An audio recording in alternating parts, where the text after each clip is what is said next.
Okay, I'll call to order the Monday, February 24th, 2020 meeting of the Oregon City Planning Commission. First item on our agenda is public comments, and we have one. Paul Edgar.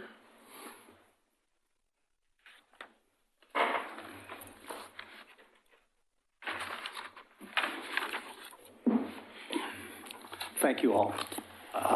I'm Paul Edgar, Oregon City resident. The reason why I'm here is we all know about Newell Creek Canyon.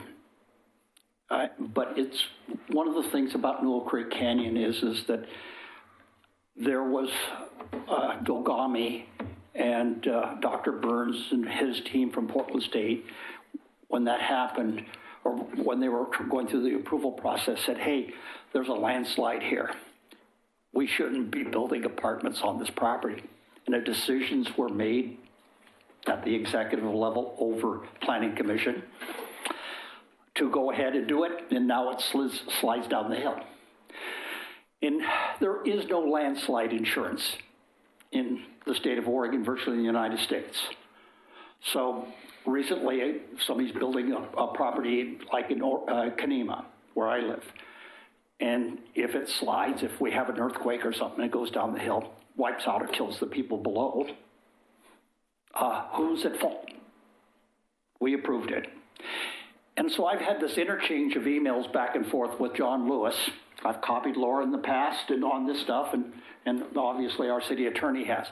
But John came back, and some of the dialogue is this need to potentially review the codes that we have. We have a kind of a declaration of convent document that says that before somebody gets the permit, they sign off and say the city is not held responsible for anything. Okay?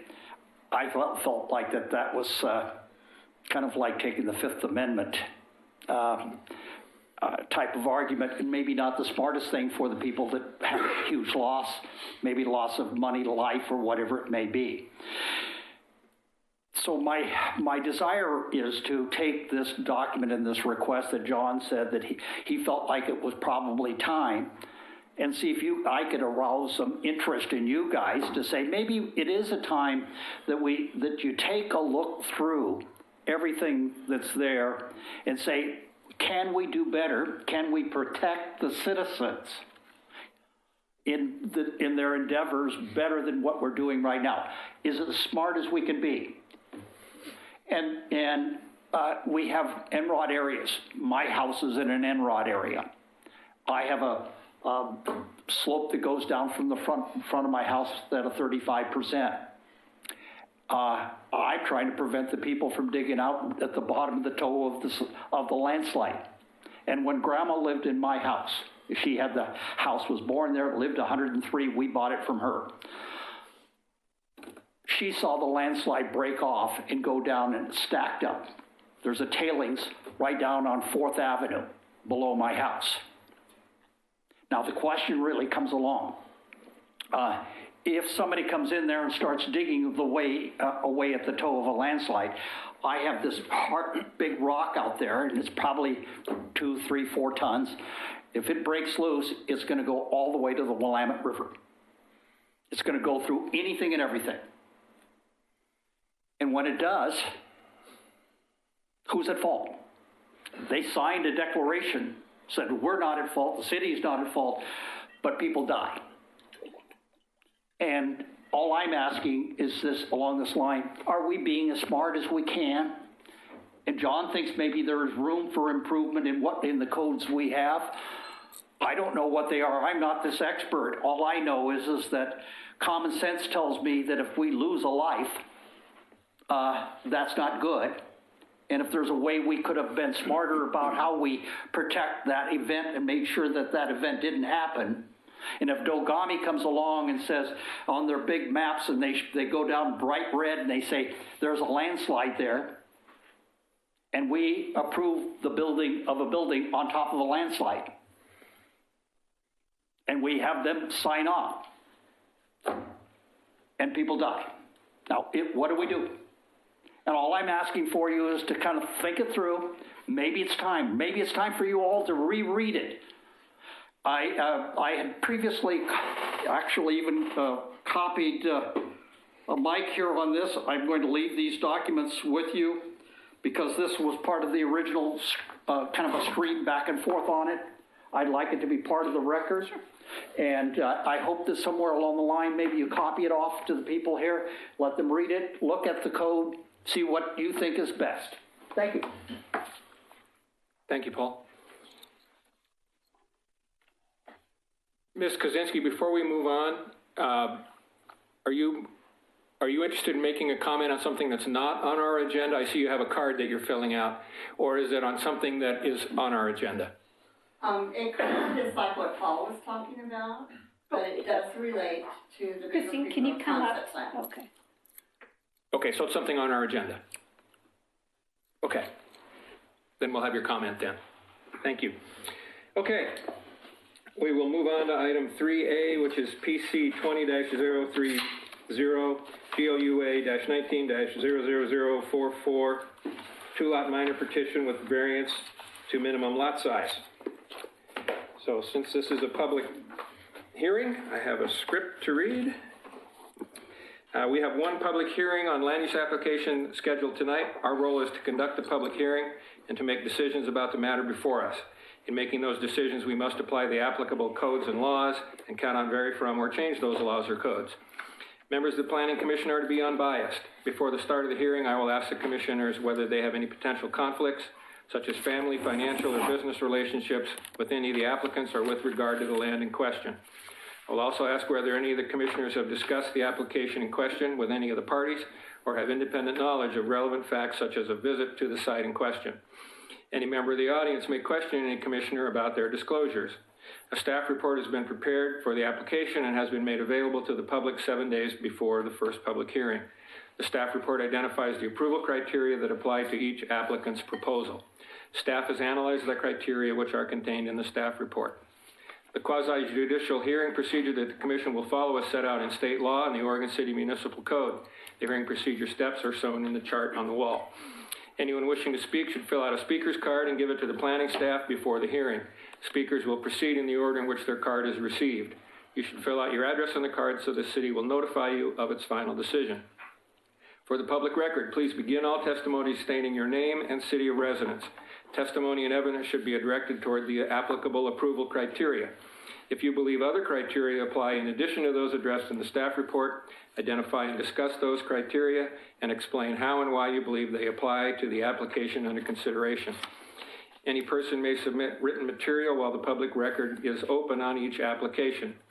Any written materials received by city staff during the time period in which the record is open will be placed in the record. Written materials submitted during the public hearing must be presented to the city staff in order to become part of the record. If a person intends for PowerPoint presentations, oversized poster boards, reports, pictures, or other exhibits used in their oral testimony to be placed in the record, copies must be submitted to the city staff while the record is open. If they are not given to staff, they will not be included in the record. Any person wishing a continuance to present additional evidence and testimony or to keep the record open to respond to new evidence must make that request before the public testimony portion of the hearing is closed. If the Planning Commission makes a decision with which you disagree, any issue that you may wish to appeal must have been raised on the record for the consideration of the City Commission or LUBA or both. Without raising the issue on the record with sufficient detail and accompanied by statements or evidence that the city and all parties can respond to, the issue will not be deemed appealable to the City Commission or the State Land Use Board of Appeals. In addition, the failure of an applicant to raise constitutional or other issues related to proposed conditions of approval with sufficient detail to allow the local government or its designee to respond to the issue precludes an action for damages in circuit court. And now we will open the public hearing for Oregon City file number GLUA-19-00044. Okay, and we'll start with Commissioner Stagg on the end here for ex parte contacts or I've had site none. visit. No, No ex parte contact, no conflict of interest, nope, none at all. site visit. No, I have not. Okay, Commissioner Johnson. I visited the site, no ex parte contact, and no conflict of interest. Commissioner Stoll. No to all. I did not visit the site. No to all? Okay. Commissioner Schlagenhofer. No to all. Okay. I did make a site visit No to ex parte contacts or conflicts of interest. Does any member of the audience wish to question any of the commissioners about the disclosures we've made? Okay, then we will move on to the staff report. And who's up? Ms. Vasileva. Thank you. So this is an application for a minor partition to divide a property into 2 lots, and it includes a variance to the minimum required lot size. The property is located on the corner of Swan Avenue and Ames Street. It's approximately 20,000 square feet in size, and it's developed with an existing single-family home. It is zoned R10, and surrounding properties in the area also have R10 zoning, as well as some R8 zoning. In the R10 zoning district, the minimum required lot size is 10,000 square feet.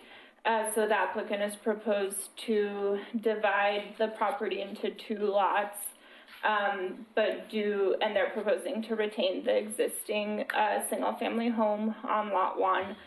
However, due to the required right-of-way dedication, both lots are smaller than the 10,000 square foot minimum lot size, with lot 1 being a little over 9,100 square feet, and lot 2 is just over 9,000 square feet. So a variance is required to the minimum lot size. These are the variance criteria.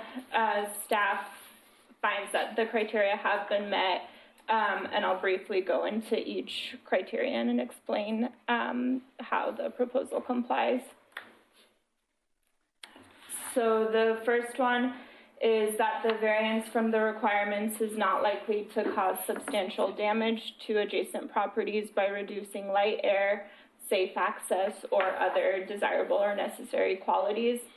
As with any other application, we provided a public notice to property owners within 300 feet and posted the proposal on our website and transmitted it to several agencies and departments and posted signs on the property.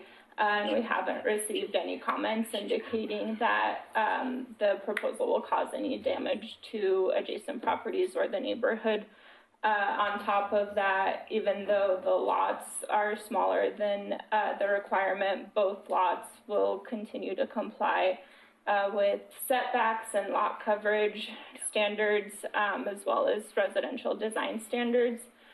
So the figure on the right shows the red rectangles are the buildable area of each lot that's outside of the required setbacks.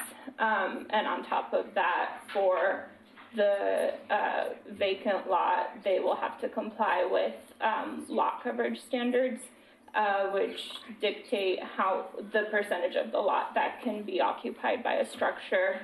So in the R10 zone, that's 40%, and the existing house on lot 1 is at about 18%. So both will comply.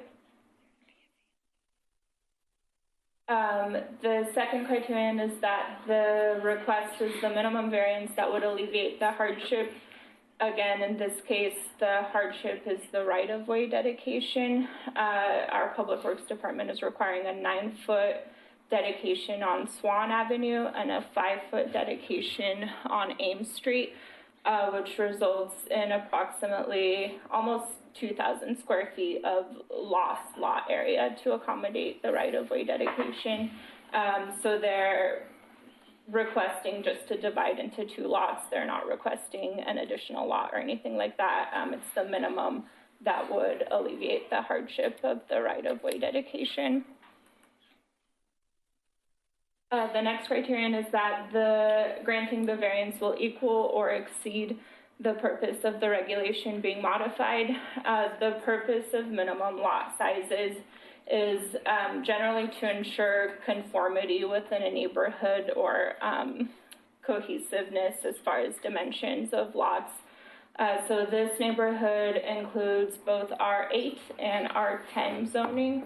There are quite a few lots that are large enough to be developed, like 30,000 square feet or more, that can be divided in the future, but lots within recent subdivisions that have developed in the area range anywhere from 5,200 square feet to 11,000 square feet.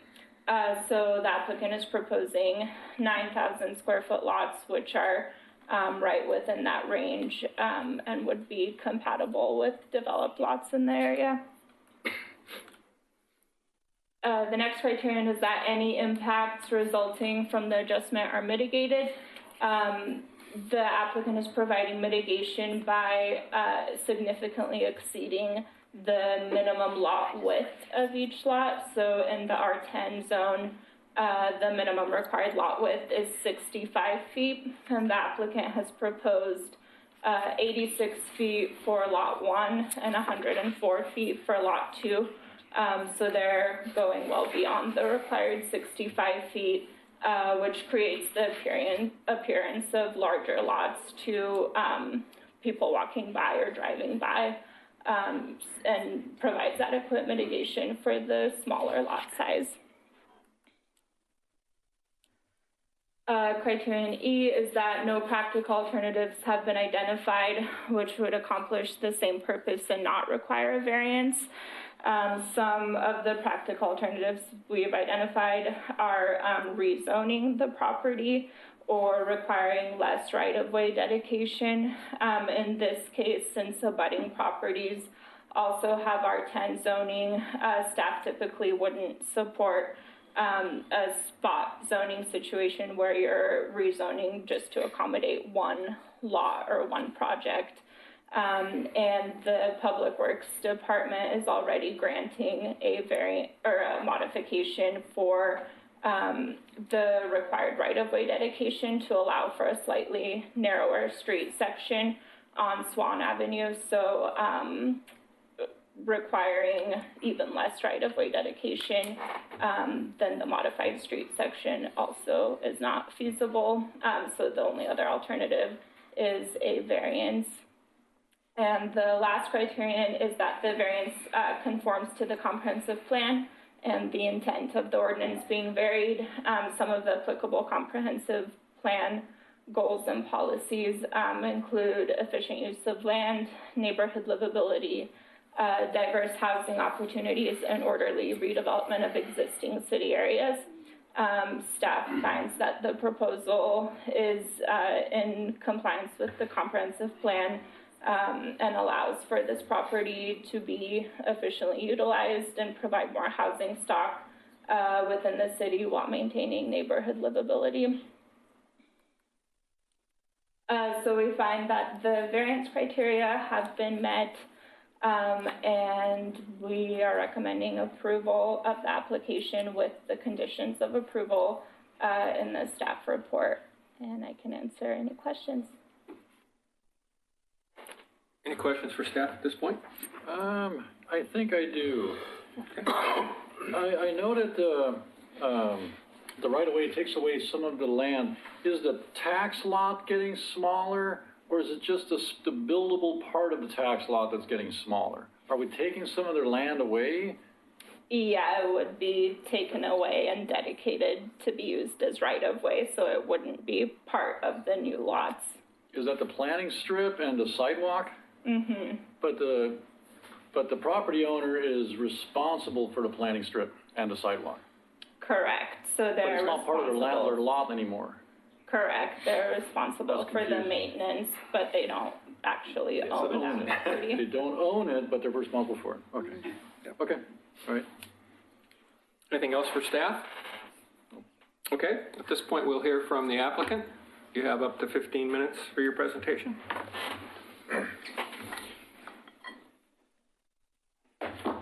Good evening. I'm Ben Altman with Pioneer Design Group, 9020 Southwest Washington Square Drive, Portland 97223. And with me tonight also is the applicant, Chuck Grant, and Luke Lappin, the project engineer on this site, also from Pioneer. The staff's done a good job. This is a fairly straightforward petition. I think the staff is clearly summarized the project, so I'd just be repeating everything, so I really don't have anything to add that the staff hasn't already addressed, but we're here to answer any questions you may have, so. Any questions for the applicant right now? No? Okay, all right, thank you. Any representatives of neighborhood association? No? Okay. Any other public comment? All right? Mike, Yes. Oh, I can say something. okay. Fill out a form. Well, you can do that after you make your comment. Yeah, I hadn't intended on talking. Okay. Excuse my attire, I came from work.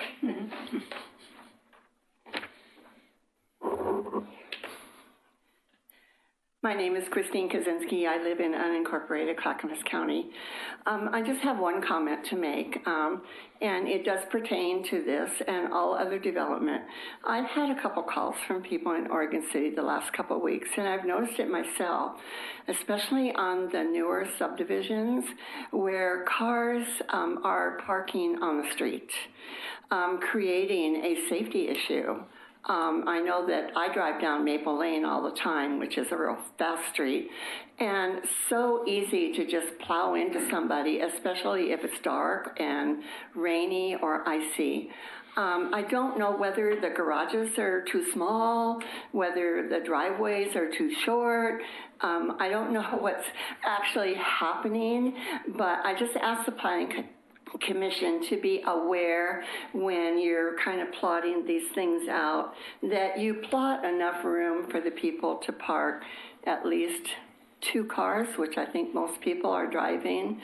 And I think I would like to see the city work toward keeping cars off the street.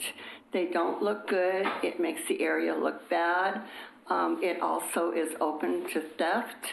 Very easy to slice the tires at night. And the cars are not protected being on their own property. So I'm hoping that you'll keep this in mind as you plan. Thank you. Thank you. Thank you. Okay. If there are no other public comment, any objection to me closing the public hearing? Okay. We'll close the public hearing. And questions or deliberation or comments from any of the commissioners? I'm going to make a comment. Yeah, go ahead. The lot is over 20,000 square feet before they applied for this, so, I mean, splitting it in half, it's over 10,000, and then sure to losing the right of way, but I mean, it's starting out large enough. And I noticed that some of the lots in the neighborhood, that if they had to do the same thing with the right of way, their lot would be under 10,000 square feet, so I think it's going to happen in that neighborhood anyway. I don't see a problem with it. Okay. The only question I had was, we're requiring the streets and sidewalk improvement only on Swan Avenue. Correct. We're requiring dedication on both streets, but as far as actually building the public improvements, we're only requiring that on Swan Avenue. And the reason for that is that we have to think about proportionality of the impact of the development versus the public improvements that we're requiring. Okay. Any thoughts or concerns from any of the commissioners on that issue? Any other comments? Okay, I'll entertain a motion.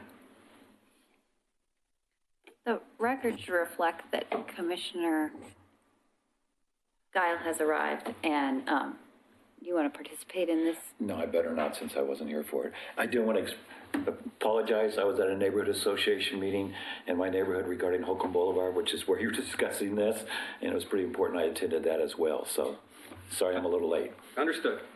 Those things They happen. spoke a long time. I was waiting for them so I could get here. Sorry to interrupt. Sorry. Thank you. Got to cover us legally. Okay. Okay, so we're not changing anything on it, right? It's just, Well, there are staff conditions, so the With motion should conditions. include, whatever the motion is, it should include. but it's just the GLUA-19-00044. Do we need to mention all the other stuff? No.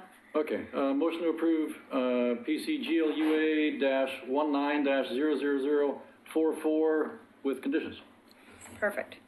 Second? Okay. Moved and seconded. Any other comment? Call the roll. All right, Vern Johnson, Aye. Patty Gage, Aye.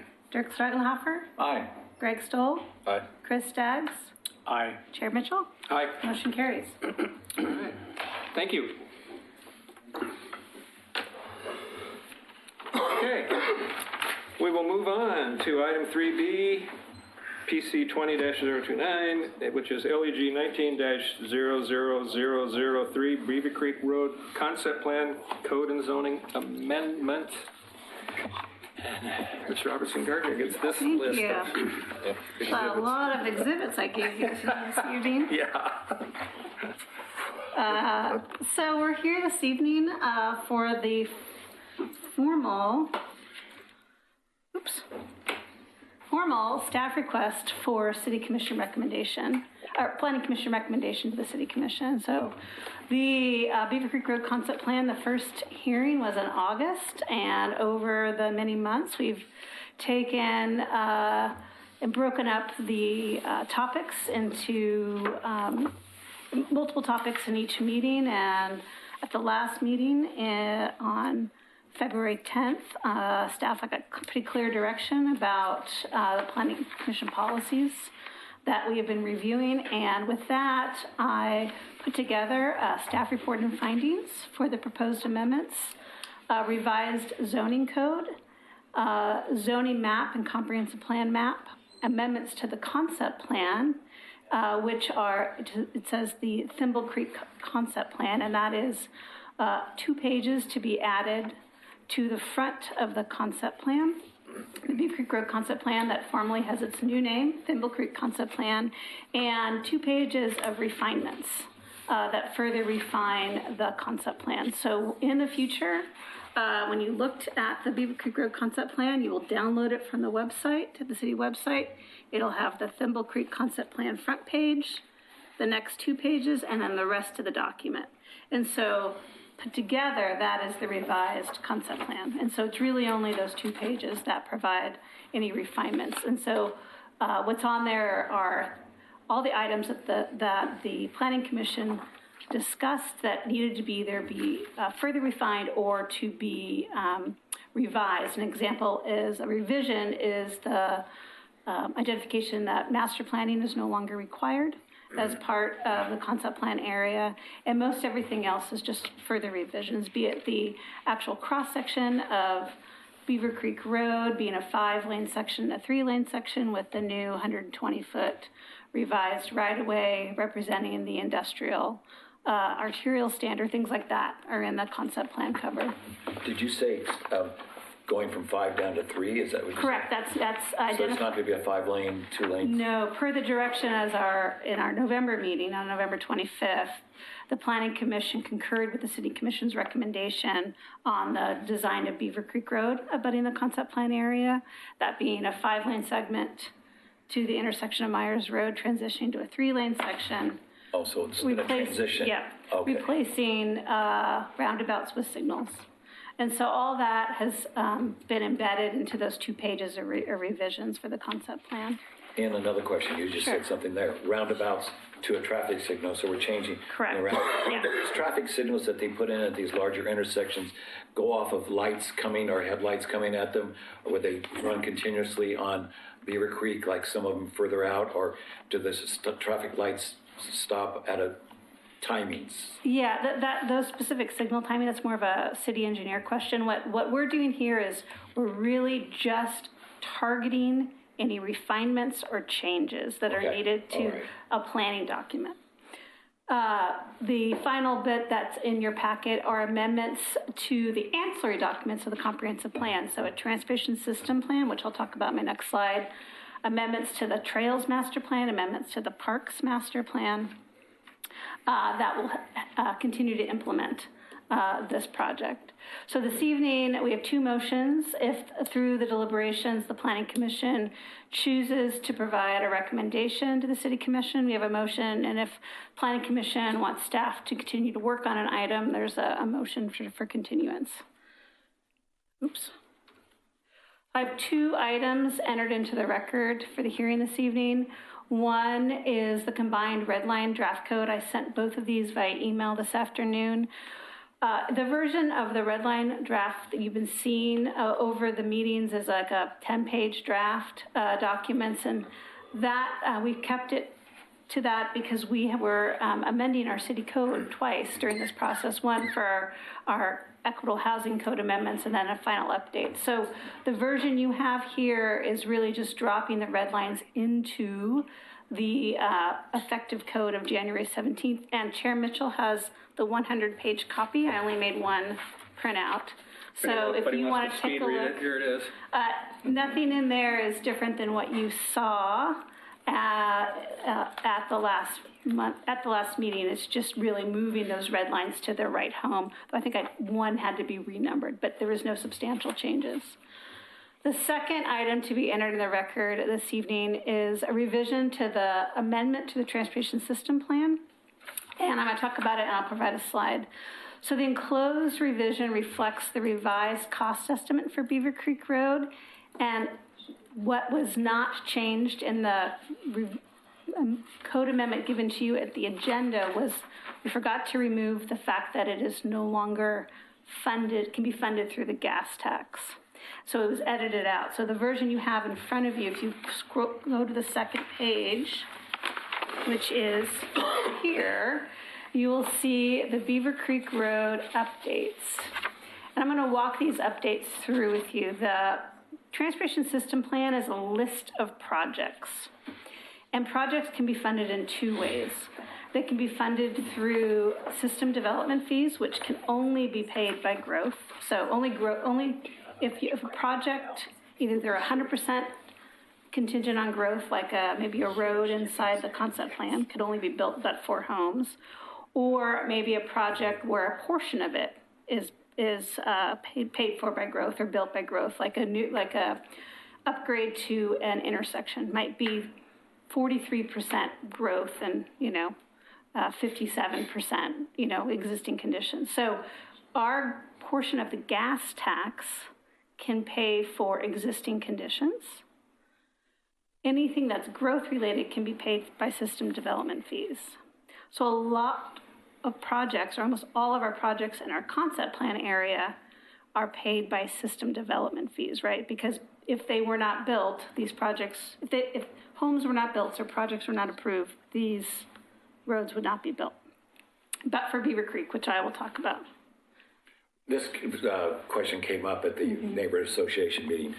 System development charges go into one pot, as some of the public work people told people tonight. So not all the money stays there, or are you going to be drawing from other system development charges, like in the Park Place neighborhood, there's more charges there, because it's a general, and I'm wondering if some of this comes from grants, or do you plan on all of it being system development charges? Those are good questions. So I'll take the first one. No, the city does not have subregions for system development fees, and there's a good reason why.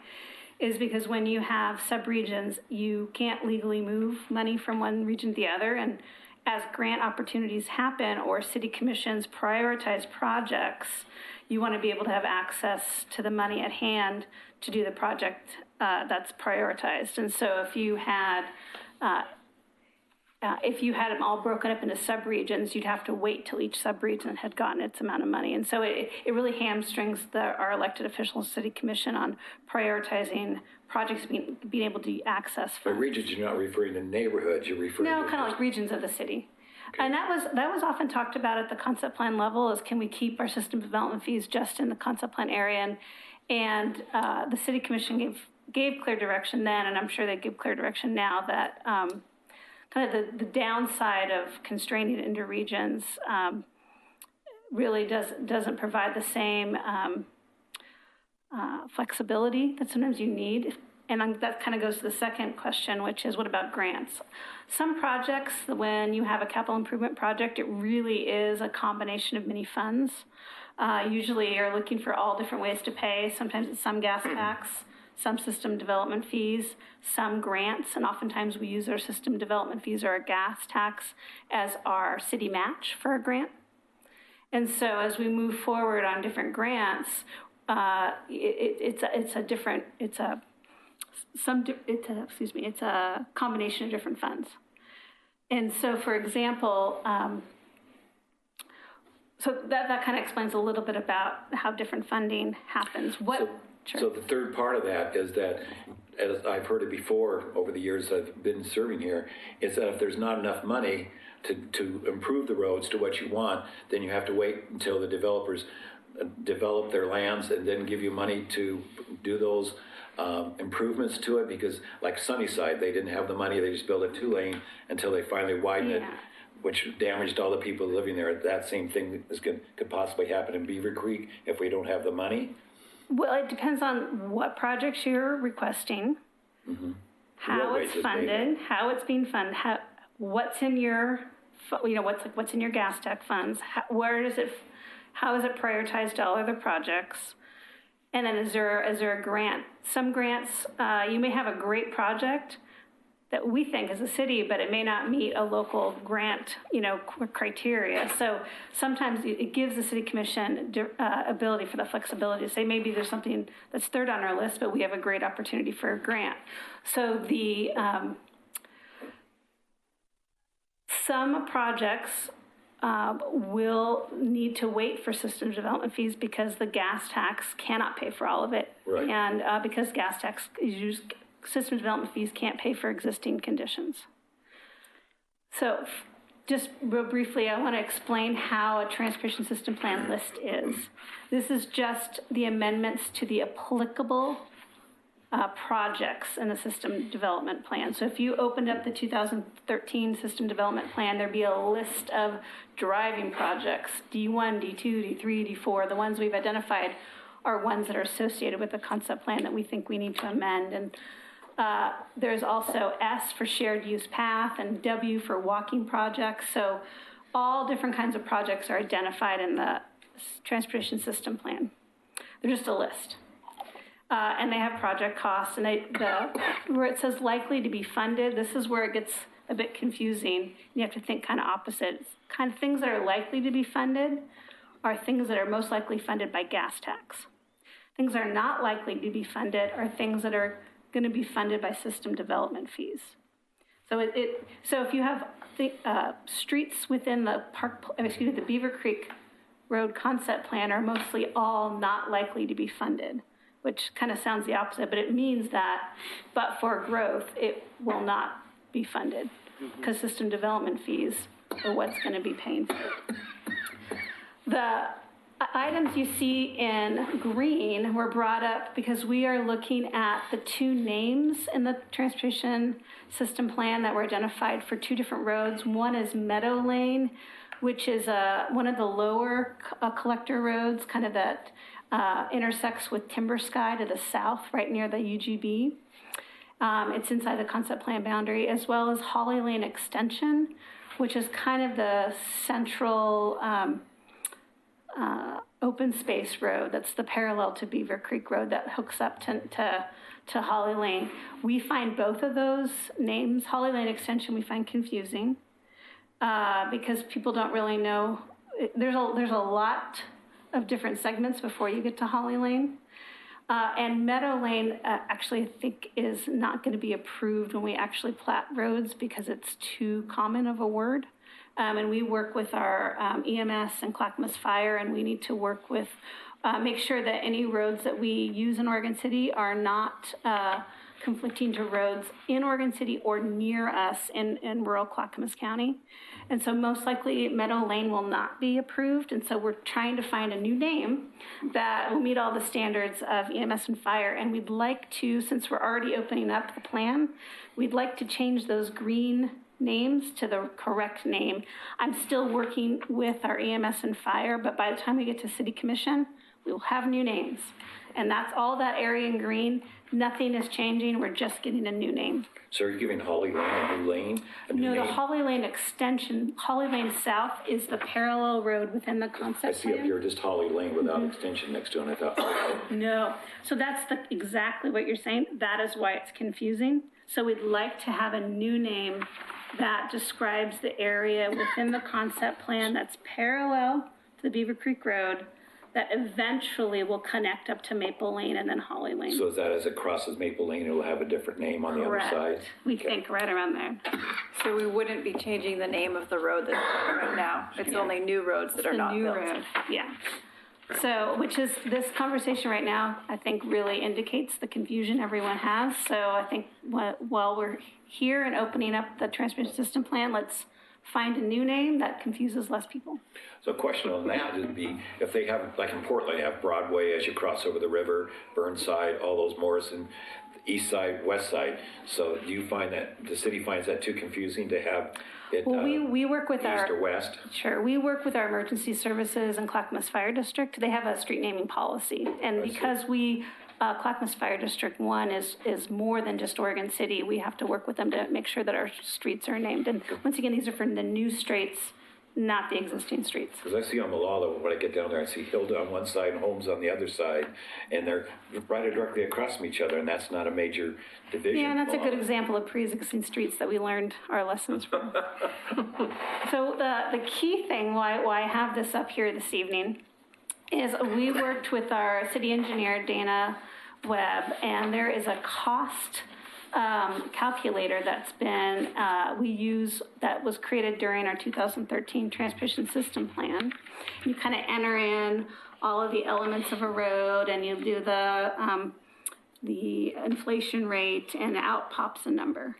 And what we wanted to make sure that we did is we wanted to make sure that the Beaver Creek Road Concept Plan revised design as supported by the City Commission and Planning Commission reflected a full build-out number with 2020 valuation. And the reason why is we're going to be having a larger conversation about funding with the City Commission and how, where these additional funds may happen. And so we want to make sure that kind of the largest possible number is up here. And then if it needs to be kind of further refined, that can happen through this discussion about funding.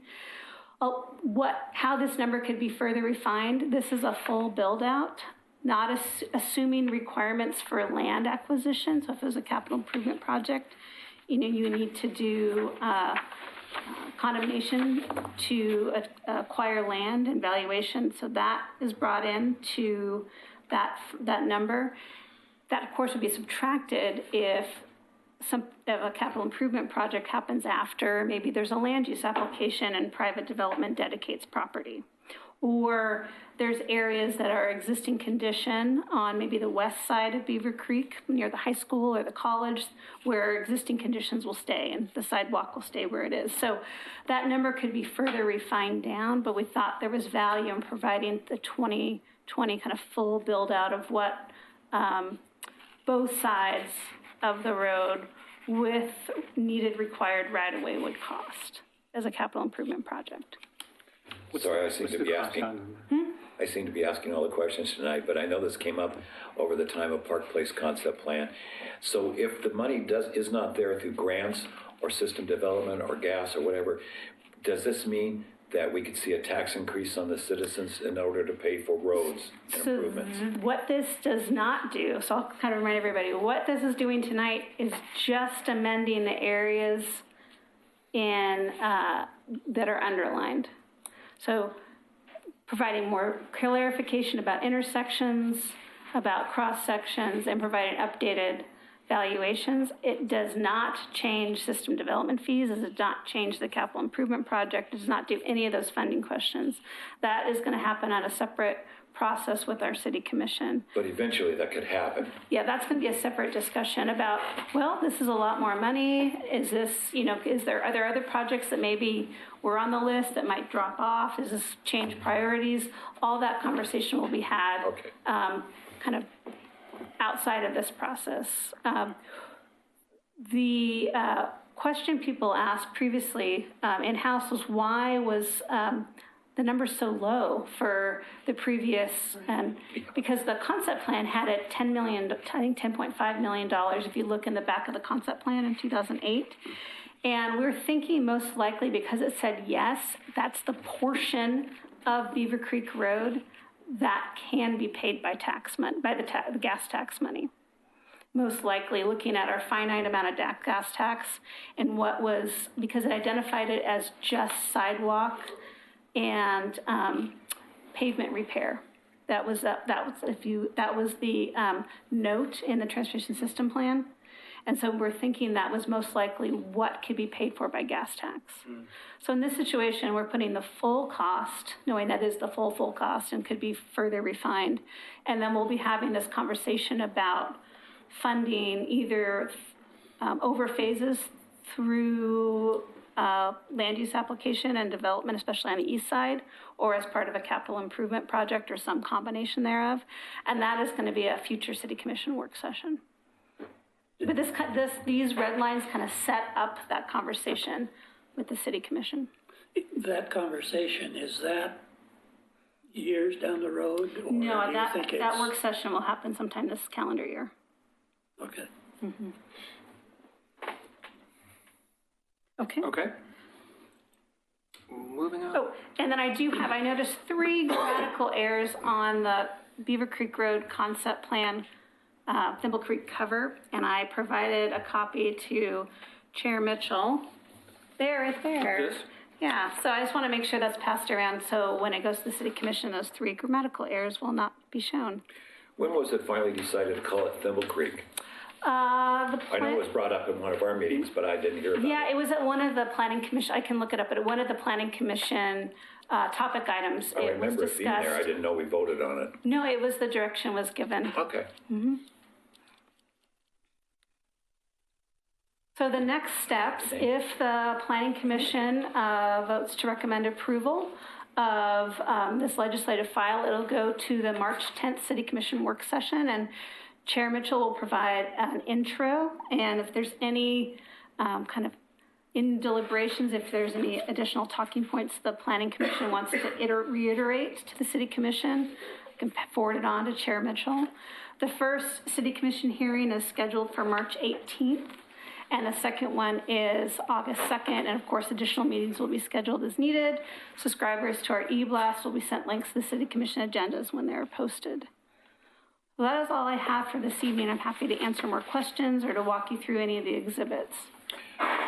Question again. Yeah. So what exactly are we voting on when we put this into motion? And I just to accept your facts and figures here? What you're voting on is pretty much every link that is attached to the agenda. And what I have in the bullets are the main pieces of the packet, which is the full staff report and findings, the revised red line code, the zoning map and comprehensive plan map, the amendments to the concept plan, which is the 3 pages I discussed. That will be a cover to the concept plan, and amendments to the ancillary documents, which to the comprehensive plan, which is like the trails master plan, parks master plan, and transportation system plan. So my question is, are we approving everything that you have in all these documents, or are we approving just sending it to the city? You're approving commission? the packet, that the package should be sent to the city commission. Just that it should be sent, not that we actually approve. No, of this what's is a there. recommendation for Okay, approval. that's Just what I like wanted when you to do a clarify. zone change, it's a recommendation for approval. Hang on. We're recommending to the city commission that we approve this. Okay. We're recommending to them that they approve. She just said that we're recommending to send it to them, but I didn't hear that we approve it. Our recommendation to them is that they approve it, I see. right? Yes. Okay. I mean, unless you want to make a different recommendation. Approve it with its different thing. Right. Or, yeah. Approve it and we're not sure about X and Y. Okay. Yeah. I mean, the recommendation can be more nuanced than Then, wholesale okay. blessing. There's a lot to have gone through. I mean, I've gone through it all, but there's a lot to go through without listing all the things that you maybe disagree with. So that's why I was wondering. I mean, I could make a whole list of things that I question. Okay. I think before we start getting into specifics, because I do have some things from the proposed code that I know I want to go through. Good. I think what I'd like to do, we have 2 public comments. So it's an appropriate time to hear those, I think. So we can bring up both Christine Kozinski and Paul Edgar.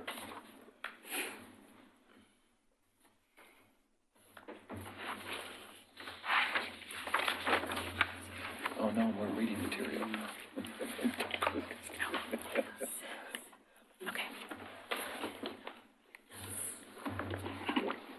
And we would like you to hold it to 3 minutes.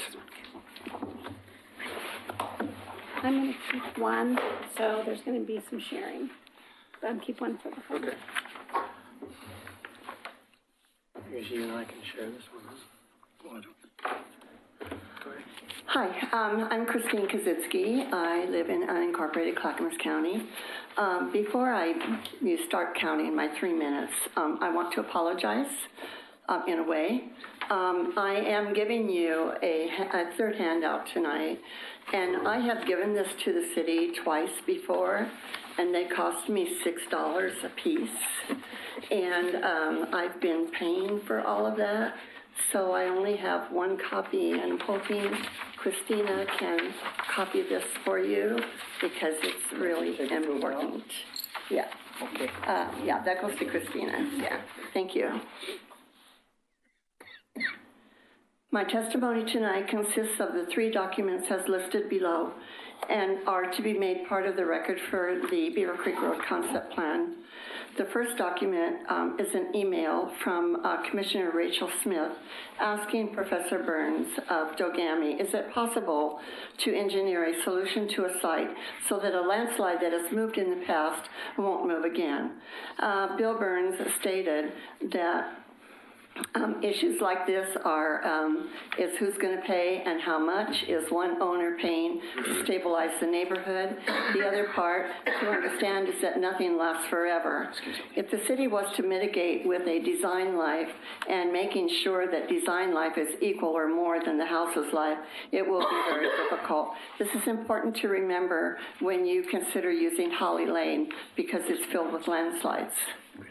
The second document is an email dated December 13th from John Lewis to Paul Edgar.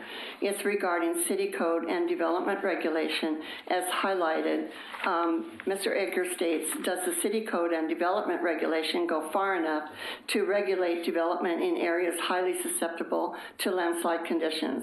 Mr. Lewis states, we have intent in 2020 to make several public works related code changes in the next round of changes, and we agree the city needs to adopt several changes as our current geohazard code was adopted back in 2010.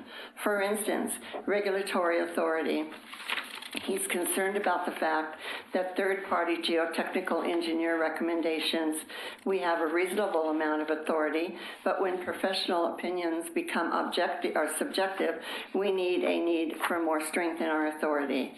On geotech special inspections, he's saying that the code calls for special inspections by the applicant's geotech, and most often the city feels that more of these inspections are needed than the applicant's geotech recommends. We would like to add language to strengthen this code language. On stormwater, he is saying that in geologic hazard areas, resaturating the soils is not a best practice. Our review practice is to now allow stormwater infiltration in geologic hazard areas, but the code should be updated to eliminate any confusion on this matter. Similar clarifications can be made around stormwater detention not being used in a geologic hazard area. And I'm asking that the city consider these in your next comprehensive plan upgrades. On underground utilities, he's saying that the city would like to clarify code language on utility underground in a geologic hazard zone. The third document is the hazard document that I just handed to Christina, and in here, it does state in many areas that the city's comprehensive plan must meet state land use goal 7, which is designed to protect life and property from natural disasters and hazards through planning strategies that restrict development in hazard zone areas. In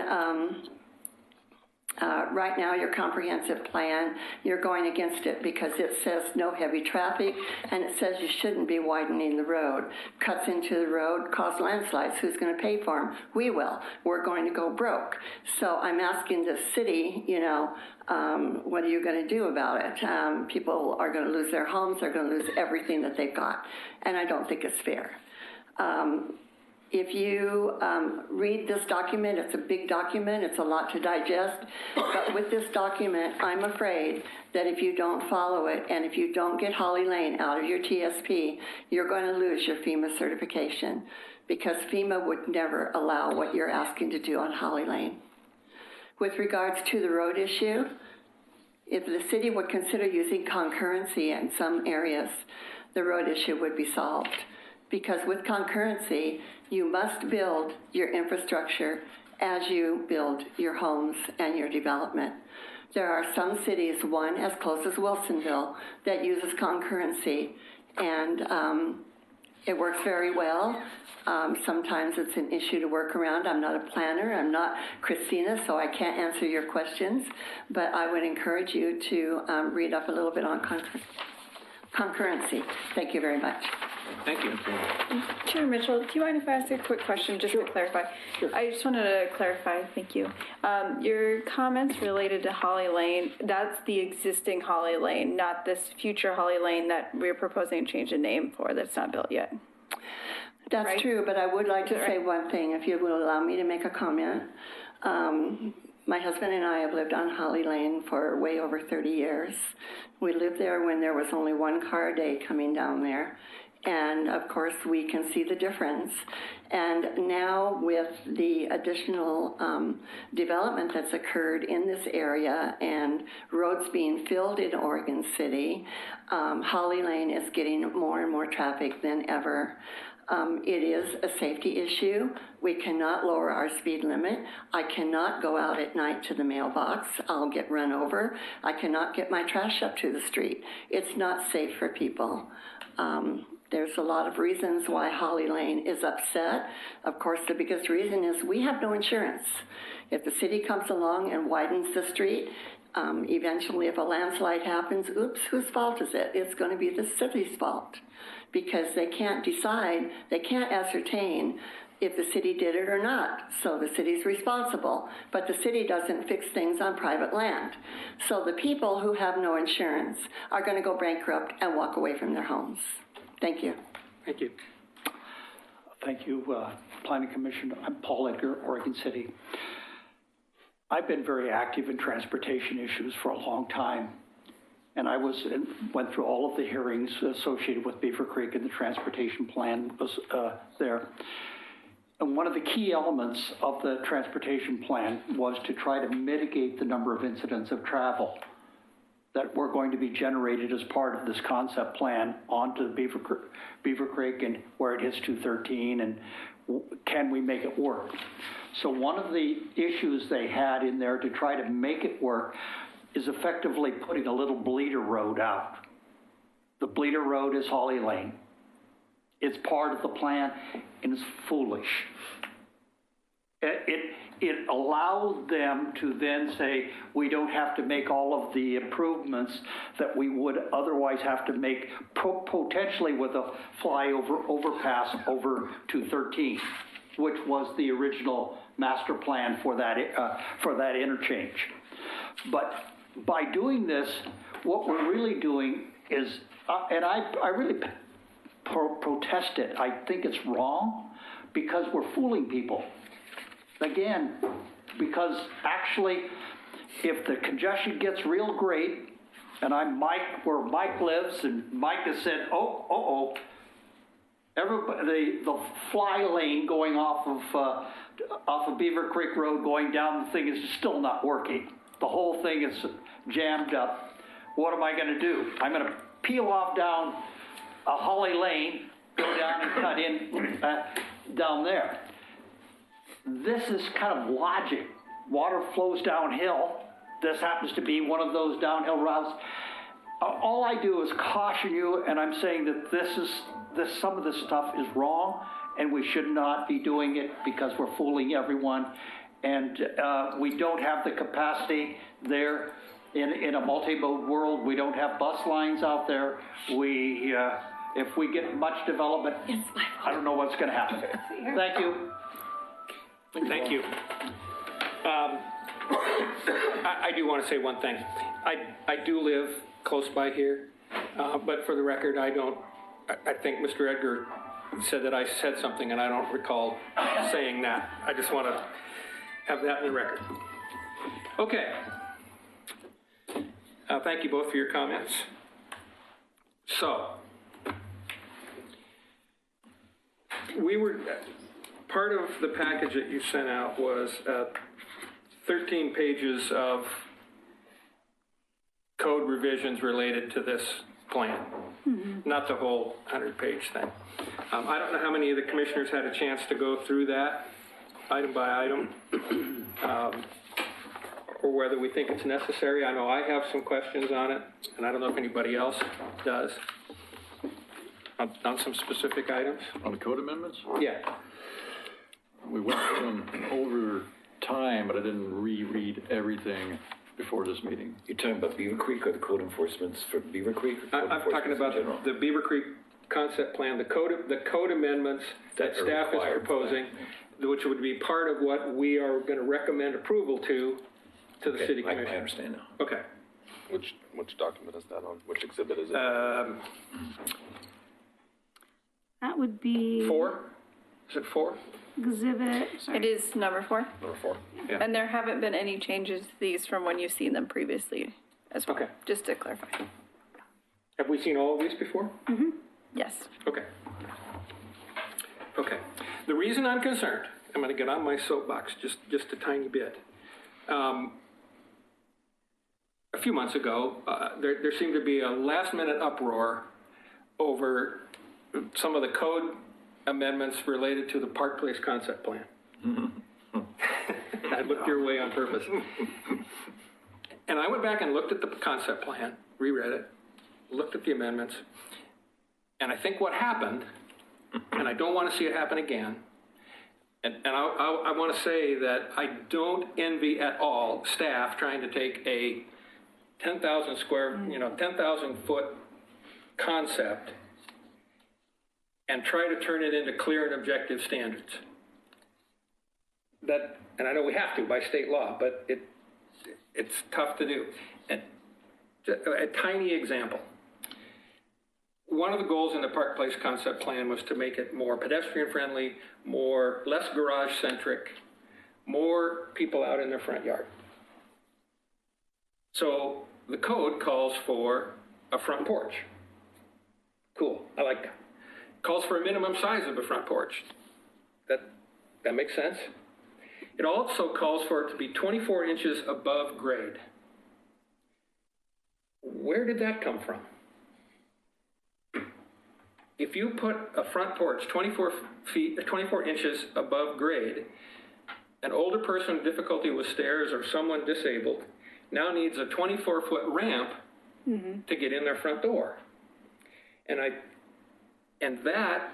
that's not in the concept plan, but it ended up in the code. And I don't want us to put any of those kind of little time bombs in here that when it comes and we go, oh, cripes, that's not what we meant. We didn't. So that's why I'm concerned. I don't want us to go through every word on this, but I just wanted to get out there. That's why I'm concerned, because I think that's where the process went sideways on us, Mike, in Park Place. Commissioner Grant. If I can agree with you on that, I don't understand, because I was, Christine and I went round and round through the Park Place concept plan for the last, 10, 12 years almost. But even after that, even after it was settled and what it was going to be, then the developers came in here just months ago and wanted to change it all around. They called for alleyways. They wanted to get rid of that. They wanted to get rid of the kind of housing that was there. So we had hearings on that for a while, and it was denied. But it seems to me you can put things in place, but then the developers or anybody can come back in and say, we didn't realize it was quite like that. I want to change it back.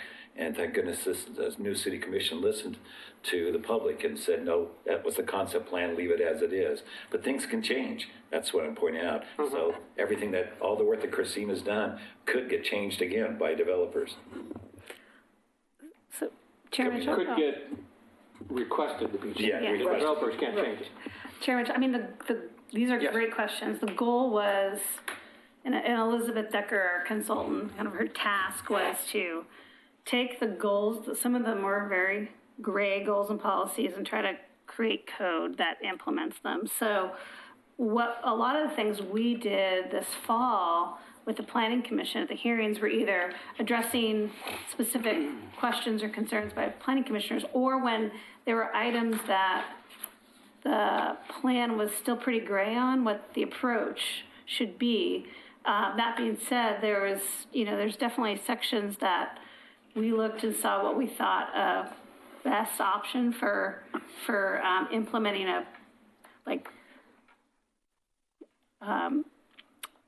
one of the recommendations, for example, was development should be green, and we recommend using LEED certification.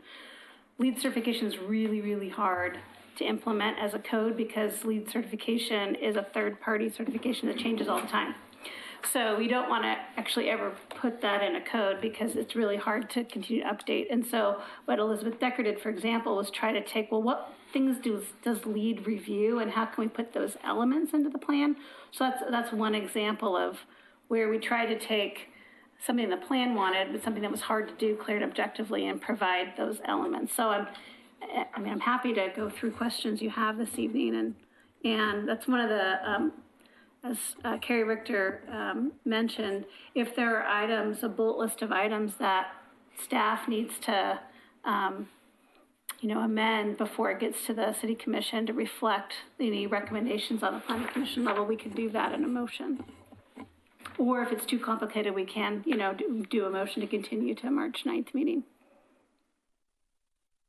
Okay. Well, should I just dive into the things I'm wondering about? Yeah. Okay. And I'll do my best to. And does everybody have that document where they could bring it up? It's not on there. If they want to, yeah. It is. I just looked on there. Is it the red line one? This is the only thing that's up there. Where'd you go? To then select, you'll have to select this agenda item. Click on, Where are we going? Go up. This one right Yeah. there. click on the agenda item, click documents. So select the agenda, Just learning how to just select the agenda item 3B, Okay, and then go down to documents at the bottom. Documents, thank you. There you go. And then you Number- can select Exhibit 4. Exhibit 4, oh yeah, Thank you. that's right, I have to go in the back. Exhibit 4. So you have to go down to documents at the bottom. Right, Yeah, I I'm got it. forgetting that. So, This is the red line. Number 4. Okay. Code amendments, right? Well, The 1, 2, go down further. Is this a 100-page one? no. Okay. Am I on the wrong? So what? I'm What? I'm Okay. gonna good, get, it's not. I have trouble on this one. I'm That's a opening minor up my petition. You want version. this one? The 100-page one's the one I didn't go back over. Oh, I'm sorry. That's it. And then go down All to right, there we number go. 4. Gotcha. Yeah. Okay. Oh, your mouse is jumpy. This one's much more reasonable. So so everybody understands, this 13 pages are the additions or revisions to the code for the Thimble Creek area. This 100-page is these same 13 pages of things stuck in their right place in our code. With the full code chapter With there. with all of the code, not just if there's one item that we're adding, this has all of the other items in that section with the new item added. Mike, remind me, is this changes only specific to Thimble Creek area? Yes. Or in the code, but not changing Yes. the code for the whole city? Yeah. No, just for this area. Yeah. And I want to say with one caveat, which is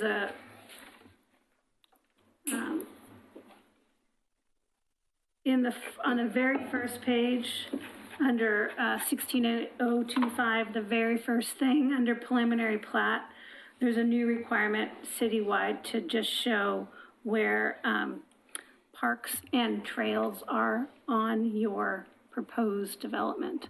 So it's not a requirement, it's not affecting anybody's ability to develop, it's just a submittal requirement citywide. But everything else is exactly just for the Beaver Creek Road, Thimble Creek concept plan area. Okay. One other question for you. Yes. Christina. So, or Mike. So this is a concept plan. So somebody can come in like down at Grand Ronde, down at the Willamette Falls area. They can say, no, I don't agree with that concept plan. This is what I like. Then they'd have to come before us and ask for a variance if they don't like what they see in this. Because they can come in and ask us to change it. So this is a concept plan, not a master plan, but the So let's really quickly, next steps. Let's say that the Planning Commission recommends a package, it goes to the City Commission, amendments are adopted. We have first and second reading and then an effective date. The day after the effective date, any property owner within the concept plan is rezoned now with a new zone if you're inside the city limits. And they could come in for a development application. Development application, if they want to do the clear and objective path, either a site plan design review or a subdivision, we have a clear and objective path. If they want to do a master plan, they can go apply for a master plan, and then that would go in front of the Planning Commission. And a master plans are when you can ask for modification to code or modification to some development standard, but they still are required to show compliance with the goals and policies of the concept plan. The concept plan is an ancillary document to the comprehensive plan. And so when you are doing a master plan, you can make amendments. Maybe you want to have a little bit more lot averaging, or you want to move the park over here, and the plan says have the park here. You make all your findings at a master plan level saying, on balance, we meet or exceed the goals and policies of this concept plan. So the only time that you can amend something so it's no longer meeting the vision of the concept plan is amending the concept plan. If that makes sense? Yeah. The thing is that I've heard several times the City Commission compliment the Planning Commission because they say we do all the grunt work of going through this. But when this comes from us to the City Commission, will they be going through all the same documents like the 100-page one that Mike has and this? I know they have a lot on their plates, but will they read all this, or are they taking us for what we have researched for them? I think like all good legislative projects, they know that you've done all the hard work, and they also know they're elected officials, and they read their packet, and they ask questions as relevant to so what they they'll get want. the complete information that we've seen. I mean, but they also really thank the Planning Commission for chewing on all these issues these months. Yeah. So it's a combination of both. Okay, thank you. So, Thank you. a clarification on, Yes. on your 24-inch front porch raised 20, is that? That's in not this. No. It's No. not in this at all? No. The only reason I brought that up is just as an example of where I think the controversy may have arisen with the Park Place concept plan and its implementation. And I just want to make sure we don't do that again. Yeah, because I thought I had tried to do due diligence and read as much of this. No. It's not in, it's not in here. Was it in something we received that talked about? No. No, in this it was 36 I was just giving an example. I think as all things, catching things earlier on is Right. always good. So I wholeheartedly support this because it's better to talk about it now than to have it brought up at the City Commission level and they say, well, what does the Planning Commission think? And I'll say, I don't know. Okay, I'm going to dive in here. On page 2, and this is partly my still not understanding the process, how this turns into reality, okay? So, item F on that, on the second page, I'm going to have to give you more information than that, aren't I? What page? That's fine. Neighborhood Second park page, and open space. second page is park and open. Okay. Item F. And it says, the first PERL dedicated must be at least 3 acres in size. What? What are you looking at? F here is neighborhood park and open space. Yeah, F. Under park and open space requirements, Yeah, IX. F. So number 9. And then there's a bunch of sub-letters below that. right. And sub-letters include. Okay, so on subletter 9, IX. Okay, thank you. First PERL dedicated must be at least 3 acres in size. So I'm still trying to wrap my head around how this works. So we've spelled out in here 4 acres of park space per 1,000 residents. With a total of 10 acres minimum for the central open space. Okay. Not including the string, just the pearls. And if I come forth with a proposal that has less than that, then I pay a fee in lieu. If you come up with a proposal where your proposal is not within the figure, which is attached to the last page of the packet, the figure has the location of the South Central Open Space and location of the East Ridge Conservation Area. So let's say I have a apartment development and it's right at Beaver Creek Road.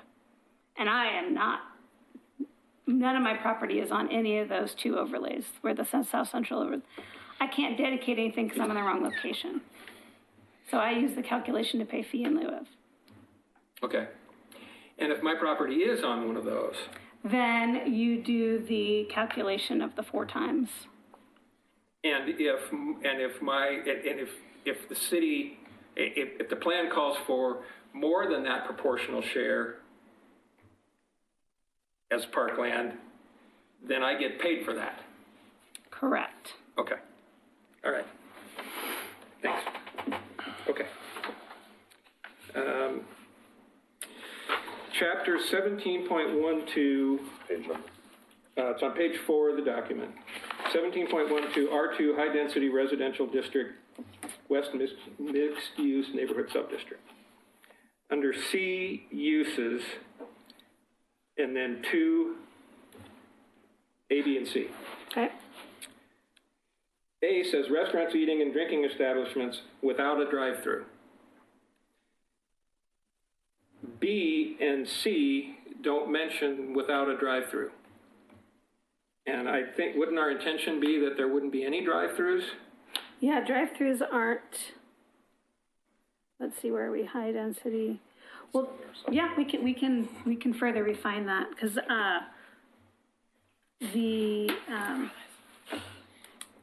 some pharmacies have drive-throughs. Yeah.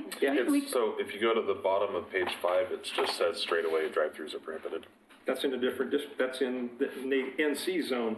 Oh, you're right, okay. Yeah, I mean, I can add a R2 zone. subsection when the packet gets to the city commission that just doesn't make sure that no drive-throughs are allowed in this zone. The other commissioners agree? So you're saying, I have a question. Are drive-throughs mentioned anywhere in any of this? Well, because drive-throughs, I mean, this is trying to provide this is a kind of a mushing of 2 different zones. Mm-hmm.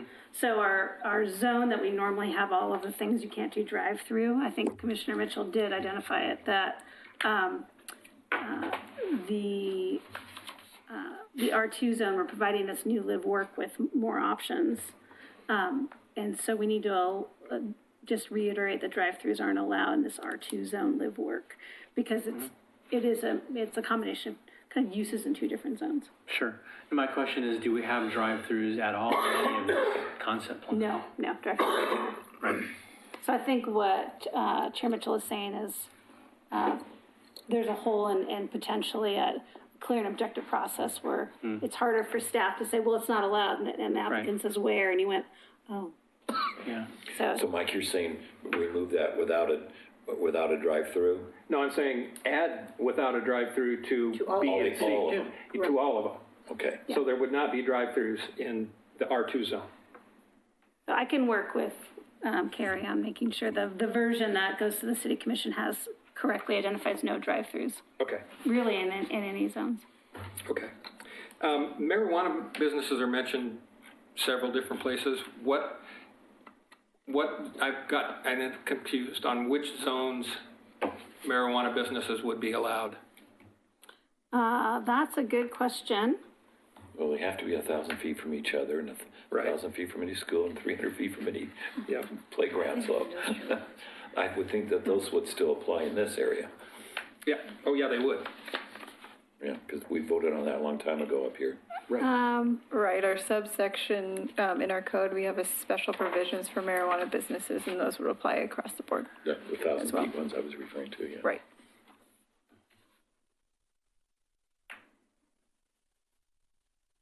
When we did that, are there anything regarding growth? I mean, if somebody wanted to have a plant on their balcony, I know we approved that you can grow up to 4 plants, the state law, but is there anything in this neighborhood? I don't think the plan was to have the concept plan area be different than citywide direction on marijuana, so I can cross-reference to make sure that. I just asked for I think that it makes we are sense not. if it matches up with the rest of the. That's the goal, rest to of the make sure city. it matches up. And my question was regarding growing, because sometimes people grow that on their balcony, but in this R2, it's gonna be pretty compact, and people may not like the odor. Well, I don't know if that still applied across the board for that either. Does it have to be out of sight of? No. Oh. You can grow up to 4 plants legally if they follow the state laws. I'll take a look, but you guys are all right in everything that you're saying. We aren't distinguishing it between any other rules for in any other R2 zone or any other residential zone. It's across the board. If you would like rules prohibiting or allowing or something different than that, let us know. I knew you did it citywide. I just thought maybe in this area being special, since it's more compact, Yeah. the rules for growing might be different. That's what I was thinking. No, because we have other places in the city where we also have the same zoning designations are much denser too, so. Okay, Well, thanks. we just evenly Good apply. question, though. No, I think that, and this is a perfect example, to make sure we're faithfully implementing the plan. So when the plan is silent on issues like alleys, for example, be different than Park Place, we did not move forward on any additional code that's not the same for citywide. So the default is a citywide code unless the concept plan identifies something different. And because this was 2008, it didn't really foresee anything different related to cannabis and marijuana sales, so nothing different was added to the code. And I can verify that as the case when I do a review. Okay.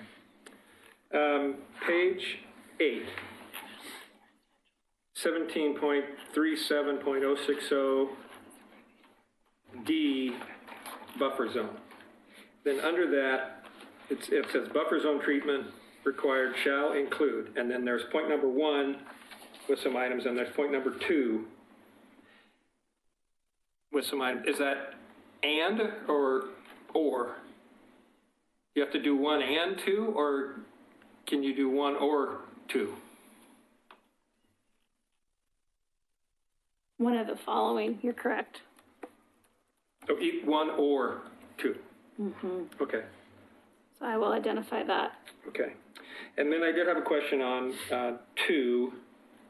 Buffer shall incorporate a burn no less than 3 feet in height above the existing grade.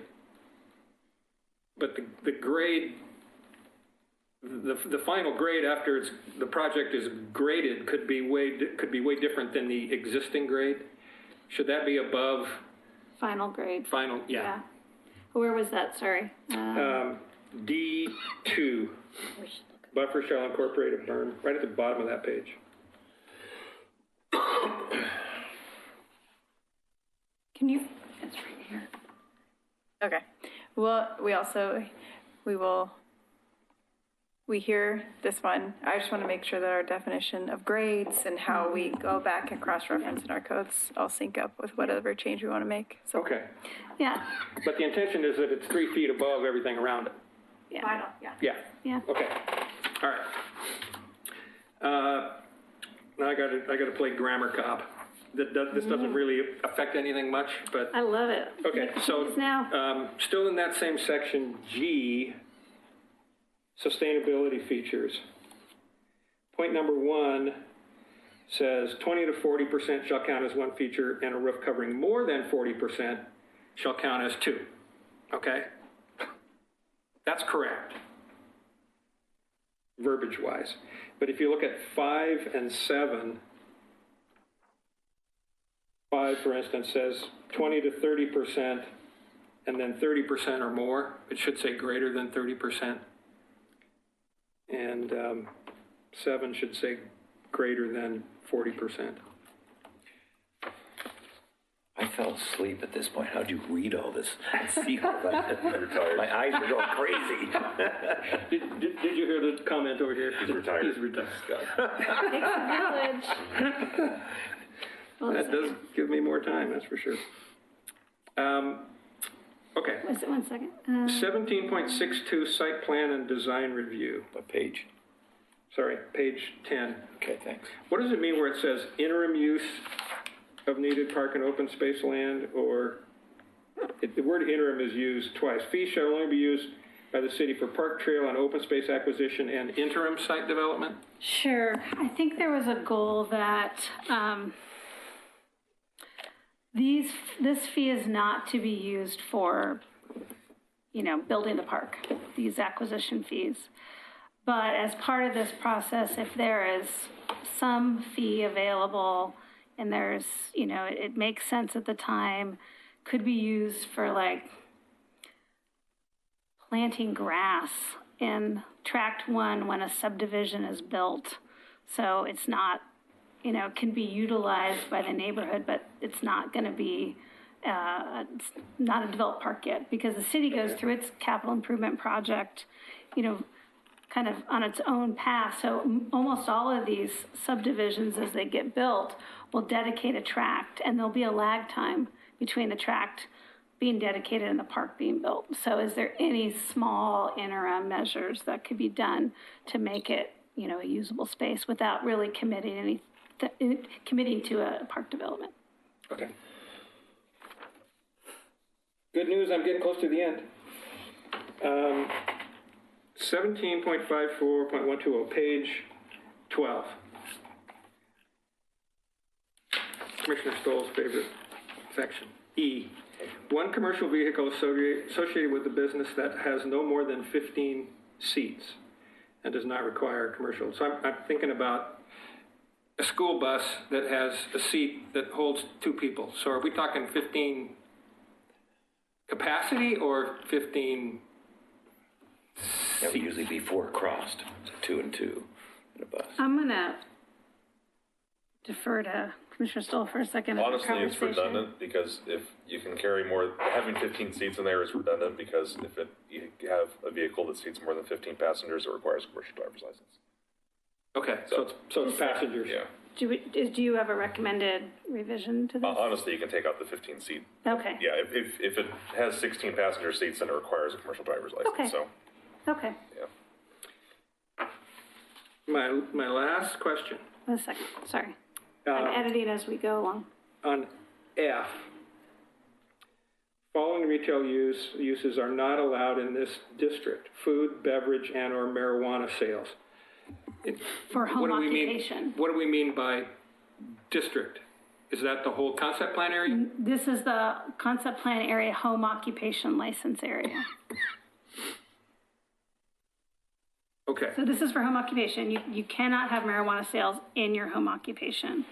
Or food or beverage. Because right now we don't allow sales at all. So my question is, district means the entire concept plan area? Correct. Okay. For home occupation. Right. So for sales, but they can, if they want, I'm just trying to get specific here, they can grow it if they wanted to or have it, but they can't sell it. That's once again, when we are silent, we default to citywide. Okay. The reason why we put this is home occupation usually doesn't allow sales. So now we're opening up sales as an option, and we're further refining that it's not food, beverage, and marijuana sales are not part of that. Yeah, that's good. And I know there, as we move forward, there's going to be small refinements to the code, and I know Ms. Richter has a couple of recommendations, and our goal is this set of code is based on the recommendations from the Planning Commission on the goals and policies thereof. So as we move forward, there may be some, changes or renumbering or breaking something up into 2 sections, but our goal is as we get to the City Commission and through the adoption process, I want to make sure that what we're proposing here is reflecting what the Planning Commission sees as the implementation code for the concept plan, and it reflects the code that we've discussed over the hearings. So we've written down the 5 changes that you've proposed. Do you want us to recap? Are we all on the same page, or? I trust you. You trust? Okay. Unless the other commissioners want to hear them. No, I'm good. Okay. Anything else from any of the commissioners before I bring up one other thing? Any questions, concerns? Anything you saw you didn't like? Were we supposed to be providing input on the street names, or is that, okay? No, that's going to the emergency medical service. And actually, I have reached out to the Tribal Historic Preservation Office with the Confederate Tribes of Grand Ronde, and they've given me a couple names that I'm forwarding on as well. Excellent. I recommend the name Dirk. Commissioner Johnson? Is this 13 pages we just reviewed in kind of detail, which was the meat of the whole thing for the concept plan, is that stating back down to a continuance up there in the very beginning where she started today, that we can recommend it and go with it, or do we want to continue it to grind this more out? Have we ground it out enough to satisfy our needs here and stay away from the continued? I think That's going to be our discussion in just a minute. Okay. How the commissioners feel about that. The only other thing I want to bring up, there was a concern from the Natural Resources Committee about a couple of additional upland areas, right? And there was a new letter in what we were provided for tonight's meeting from Nancy Broshot addressing that same issue. So I just want to throw it open to the commission. Do we feel like we need to revisit those? I guess we could recommend we revisit those areas, or we're fine the way we are, or we could punt that to the city commission, I guess. And just to remind, so this was the question was how much habitat should we regulate that's outside our natural resource overlay district or any environmental overlay district. And so we worked through this at Planning Commission. You wanted input from NRC, so we went to NRC and got their input. You provided direction, and then this is them following up after your direction, which is to not regulate those areas outside the overlay districts. Just a background. Right. I have a question. So in relation to that, when I look at the map, and then I see in the last page of this document, we have the East Ridge Thimble Creek Conservation Area. You know, when I kind of pull up the map of this area and look at the NROD overlay, am I correct in seeing that conservation area is basically already protecting what we're talking about? Well, I think that the crux of the conversation is a lot of it protects, but not all of it. So the upland habitat that was identified, going to protect about 4 areas in previous hearings, and the natural resource overlay district and the geologic hazards protect a fair amount, but then there are some areas where they do not. That was I remember it was like defined by the property line where it had trees within that property. Is that what we're? That's the one near Loader Road, and I can see if I can find the, hold on. And we still have, because some of those are in the commercial area, so we still have provisions for tree removal and replacement. So the upland habitat in this case is a lot of trees. Right. And so we have the Chapter 1741 of our code that the commission was looking at applying, or automatically applies, which is the tree removal and mitigation. So why would you remove trees in a huge conservation area? Because it looks pretty big here. Since the construction is going to take place over in here, would you disturb where the birds and all the wildlife are in those natural resource areas? Why would you have to cut down any trees in that area? Which area are you talking about? She's talking about the conservation area, aren't you? No. Oh, I thought you were. I apologize. It's okay. It's 2 additional areas, right? Is it 2? There's this little one in that one. Yeah, I'm going to bring up a map real quickly. Okay, but she's going to bring up a map. But the Natural Resources Committee identified, I think, 2 other areas that are not currently identified that they wanted us to consider. Yeah, it was back when we did the original concept plan, there was areas of special habitat. And so those areas of special habitat included some square footage that wasn't within an overlay district. And so the question was, what do we do with that? Do we create new regulations to regulate that habitat or not? And so that's where there was the back and forth. And the direction from the Planning Commission was no. We'll rely on our overlay districts for habitat protection we have, and then we also have Chapter 1741, which is tree removal and mitigation, which is a disincentive to remove trees. So this area right here, I'm sorry, I misunderstood the original question. That big square off to the side here, right now, they're not gonna do any tree cutting in what's been a conservation area all this time, right? Yeah, you're pointing to the giant slope The in giant the one, stream. yeah. Yeah, no, that's squarely protected. And then we also have open space area protecting that as well. So Good. you got a few layers of protection there. Okay, great, thank you. All right, it's taking me a second to. No problem. Can I live in that area? It's protected.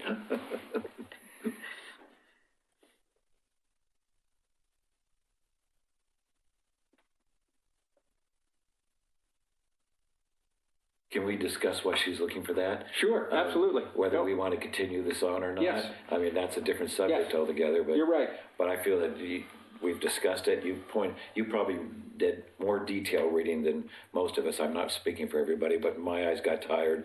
You seem to have gone all the way to the end on all that, and I think that what you brought up were valid points, and right now I think that it's at the point of I don't think you need to continue it on. It's just, we've been discussing and refining it. Okay. Yeah, I agree. So I just have one question in regards to what Paul and Christina had brought to us about the geological hazard zones. Is there anything here that we Can I should address that? talk further about, or no? I mean, I know we've hashed this out in the past, so. Can I address that in a Yeah. way? I've watched Christina now for several years. She lives on Holly Lane. This doesn't impact Holly Lane, but she and the Holly Lane people are afraid that if they do the extension up there, whatever the name, that it's going to drive more traffic down their area rather than if 213 gets backed up. Okay. So she's very concerned that if they do anything or put any heavier traffic on Holly Lane, that it's going to be a mess. Because if you've ever been in it, it's really curvy. There's a lot of motorcycle accidents and other people going into the ditches.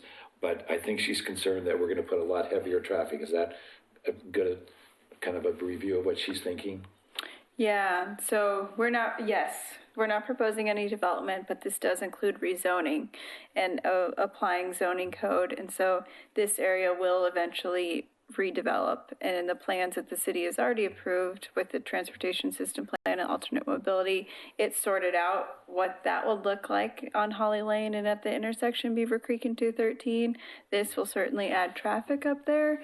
But with this, what you're looking at tonight, it is not changing that part of the TSP, or it's not changing our alternate mobility standards. It's not authorizing additional lane width or any changes to the geologic hazards code at all, or any development either. The actual Holly Lane, and that's still in a county road. It's not even in the urban growth boundary area, is it? I think Holly Lane is still county. So parts are in city and in the urban growth boundary, parts are out. Half a block here, half a block there. It's like, yeah, the middle is in outside UGB and then, or you know. Because I know she always says it's a county, I don't live in Oregon City, so. That's correct. You can't control routes people take.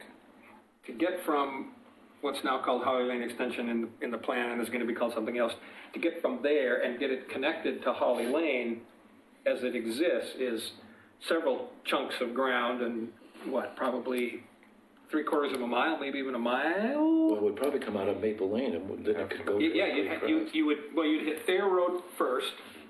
You'd have to cross Thayer and get over to Well, Maple Lane comes directly from Albertsons that way. So any of those streets would go right to Holly Lane as a continuous. Yeah, there's future streets that don't even exist right now that will have to be constructed to make these gaps happen. So I suspect it will be a while, but development will occur at the pace that it occurs. But her point is, as you said, is if we do anything here, some people are going to scoot around that way, which they do now. I do now. And Redland. I do too. So we have the staff report how we show that we believe this complies with all of our requirements and traffic and things like that. When development comes in, they'll do additional studies on those developments specifically and what those traffic impacts are. Okay. All right, there's the map. Okay, so real briefly, I'll give the elevator speech of the concept of upland habitat and what the Planning Commission reviewed and our conversation with the Natural Resource Committee and where we are today. So time travel back to 2006 and 2008. And as part of the Beaver Creek Road concept plan process, upland habitat was identified. You'll see that as kind of the goldenrod colors on the map. This is a map identified part of the concept plan, where I kind of have arrows where I show arrows outside of the natural resource overlay district. What I did in the next slide is I overlaid, and I know it's hard to read, but I overlaid our pink, our natural resource buffer, and kind of the geologic hazard. So this is showing some landslide area. And there's little areas of that habitat that aren't fully in it.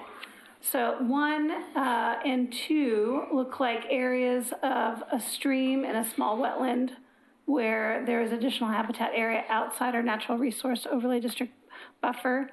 And then 3 and 4, there's some small areas, especially the 3, that are slightly outside of the geologic hazard. But most of 3 and 4 are part of our geologic hazard and natural resource overlay district buffer.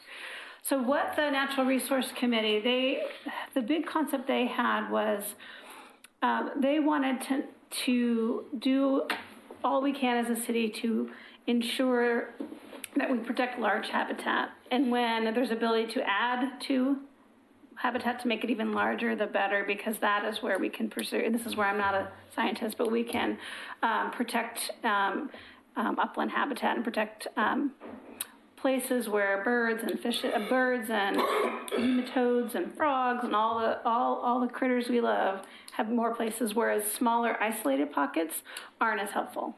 So they would rather put our energies into making large areas even larger. And so their recommendations were looking at how to ensure, especially areas 3 and 4 were further protected. Though they did support 1 and 2, but they want to know a little bit more about, what's the habitat of the area? How important is it? Is it a tree stand that wasn't logged, or is it, has more to it?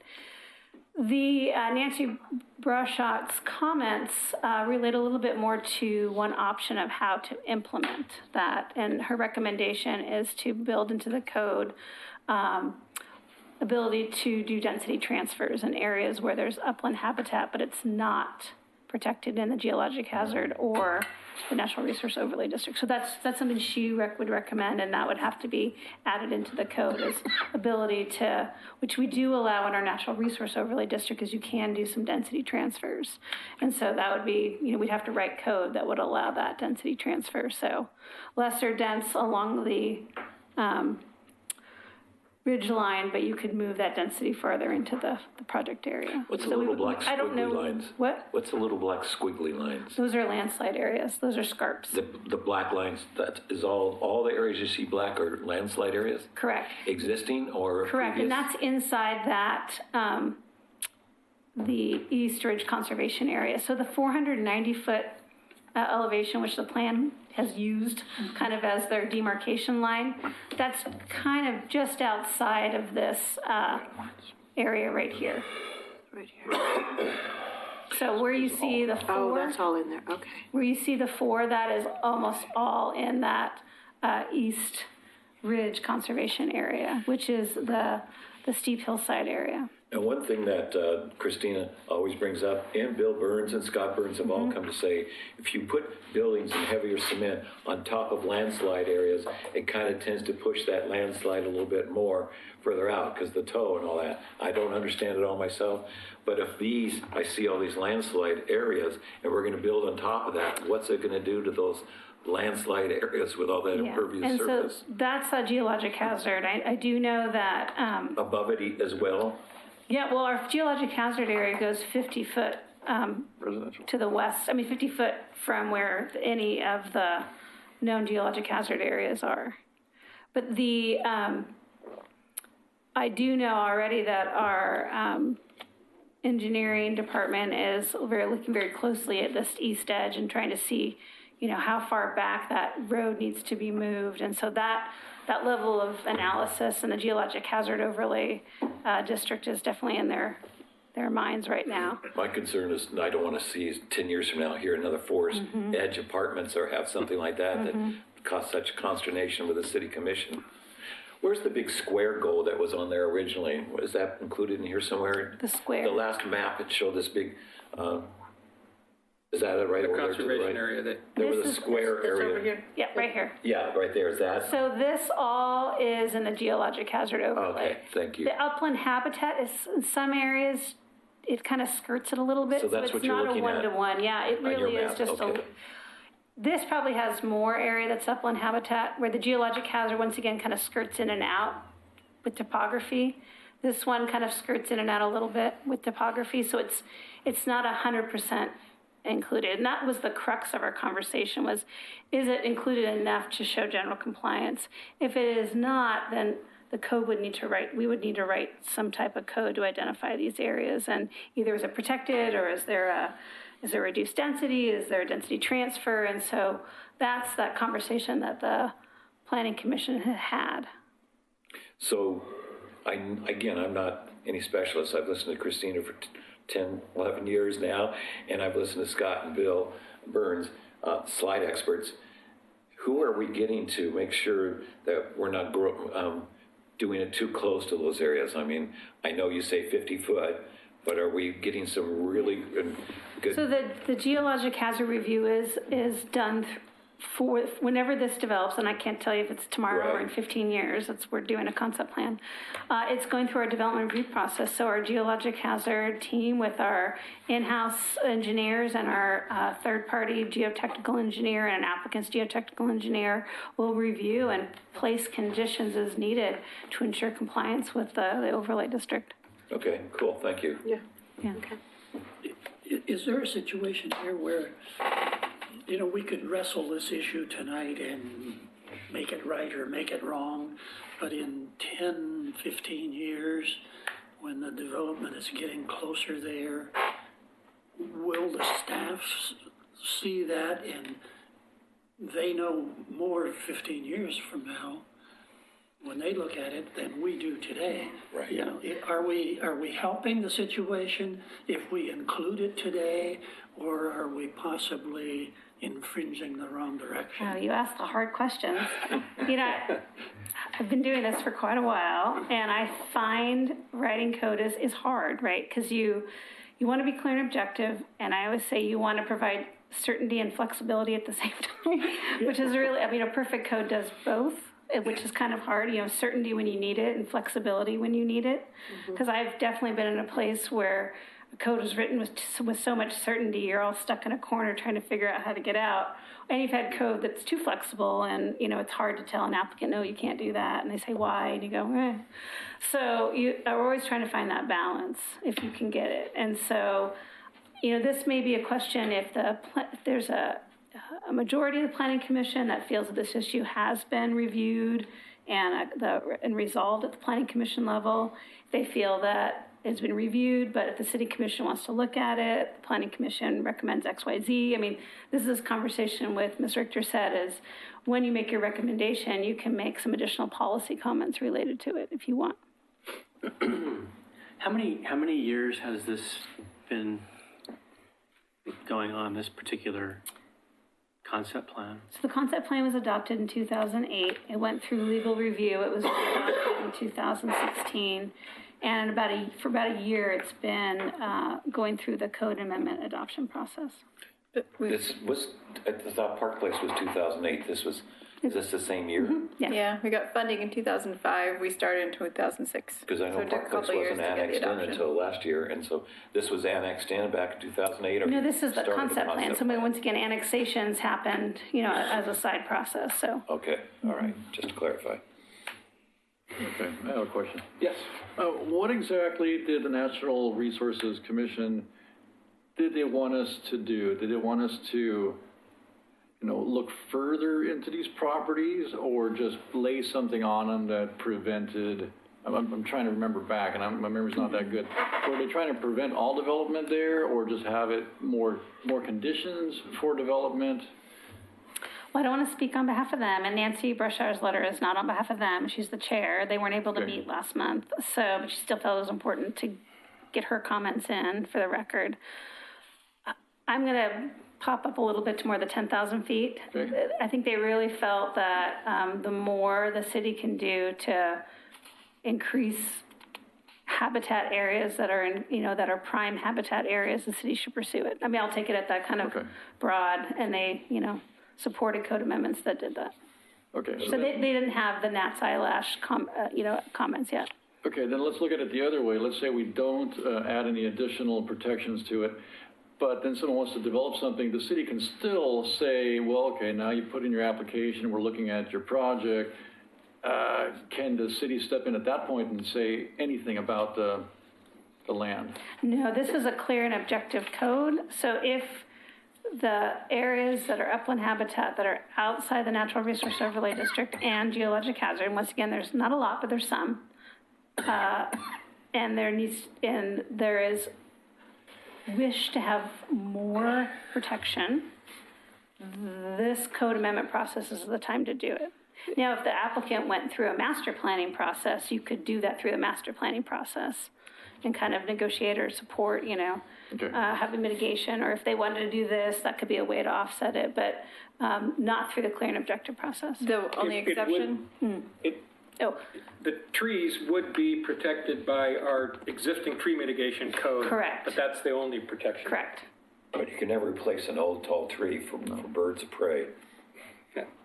How much land is it?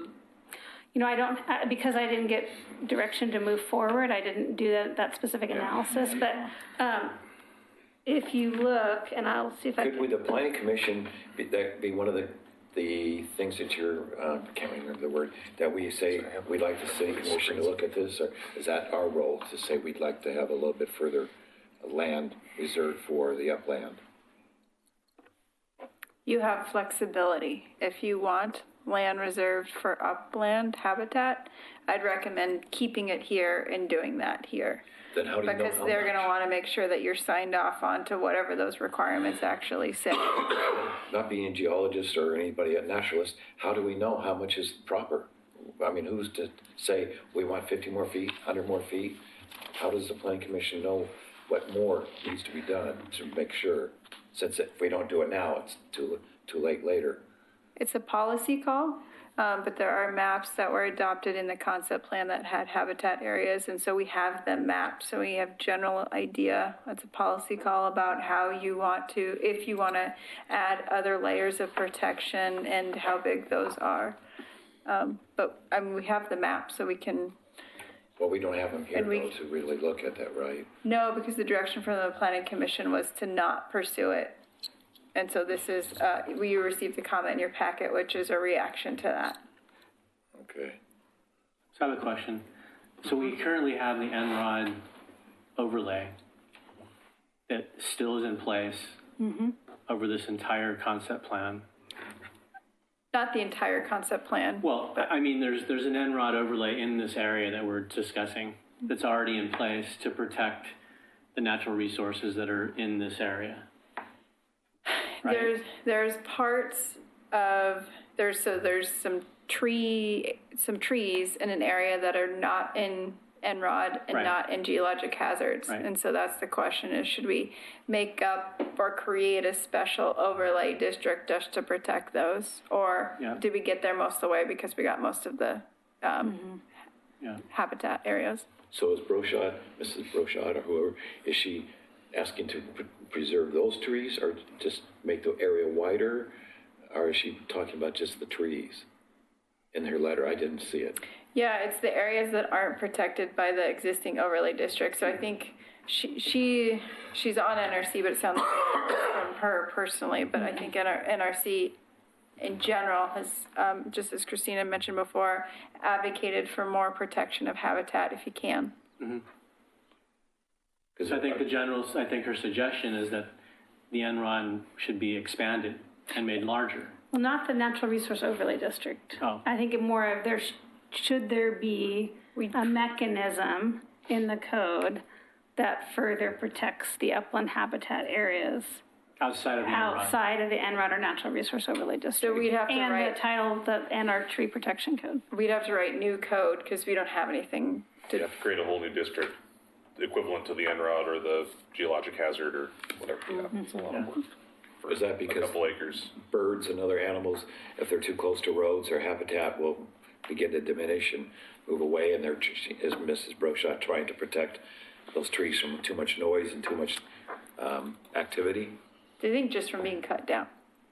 Just from There's having good the- habitat. I can totally let's try and understand protect as that. much as we Yeah. can. I love right? trees. Yeah, I mean, she gave a good example. It's not quite corollary, but if you have a house near Forest Park, you may have a multiple acre lot, but a fair amount of it's in an easement for tree protection. I mean, those are big lots in Forest Park, but that's kind of the idea is, you know, there was a way to it, not necessarily it's a separate track, but there's extra protection measures. I think, you know, how this all started was this analysis is, have this met the intent of the concept plan? The concept plan was written in 2008, kind of 2006 through 8. At that time, there was a citywide and region-wide discussion about upland habitat. In 2010, the city updated its natural resource overlay district, and we did not include upland habitat. So nowhere else in the city do we have upland habitat outside of our natural resource district stream and wetland buffers. So you know, this is once again this balance of what were the goals of the plan, what were the conditions on the ground, and understanding in 2008, has that changed in 2020? Beaver Creek Road is a perfect example of, we went through a process. Knowing that upland habitat, we went through that process in 2010 as a city and did not choose to regulate upland habitat. You know, when staff presented this in the fall, we felt that we, on balance, kind of still met the intent of the plan because we had the natural resource overlay district and the geologic hazards, and we have stronger tree protection code than we had in 2008. On balance, we met it. That being said, we can also write new code to address this issue. And so that's what was discussed in the fall and winter. And I think where we are now is, I think the City Commission wants to hear kind of clear direction from the Planning Commission on this issue. I'm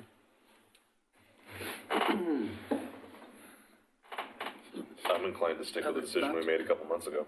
Yeah, I think so too. Your comment? I missed that one. What's that? I didn't, you were talking that way and I didn't. Oh, I'm sorry. I said I'm inclined to stick with the decision we made a couple months ago to not address those areas. And Chris wasn't here, so Yeah, it's you probably... know, and what's the risk one way or another?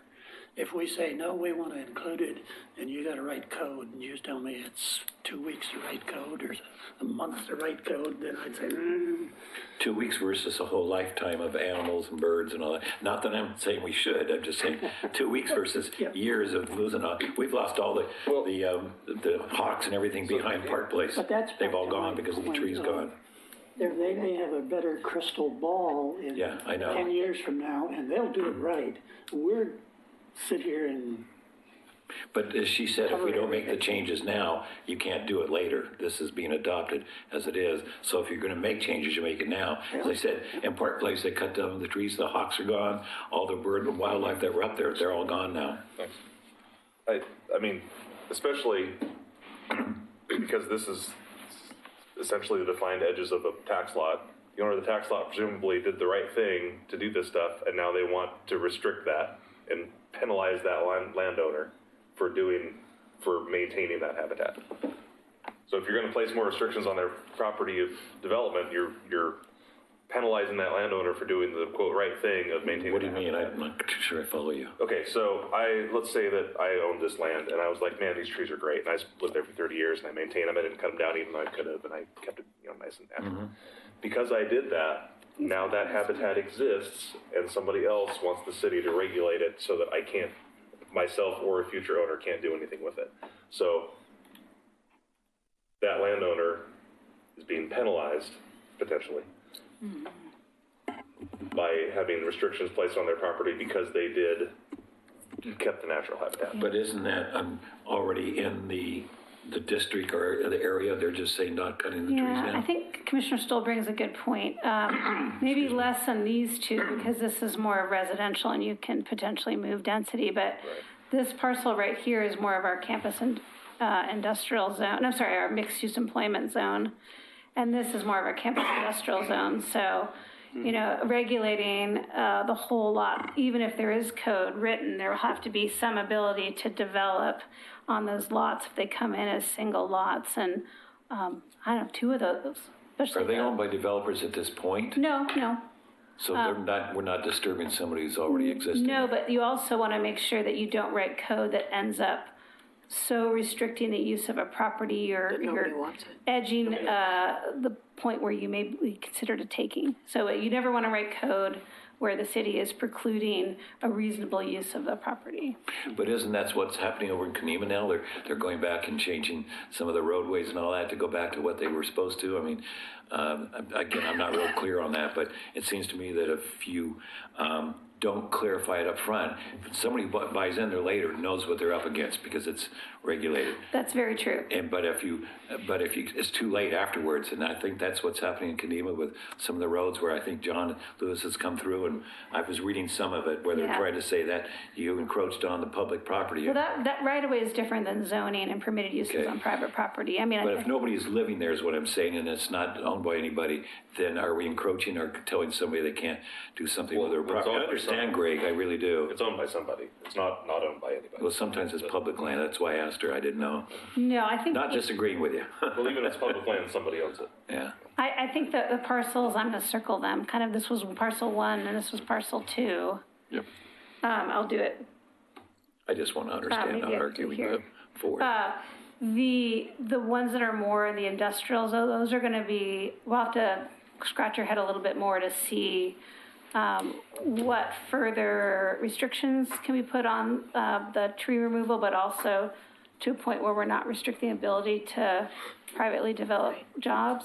To the right, the kind of 2 along the East Ridge are residentially zoned, so there are potentially some opportunities for density transfers. But once again, that's the area that probably has the least amount of area outside of the geologic hazard natural resources. Typically residential, like the trees behind them and for privacy and things like that. But did anyone ever do an inventory of animal life up in those areas, like the Audubon Society, of what kind of birds or anything that are even there? Or are we worrying about something that's not even existent?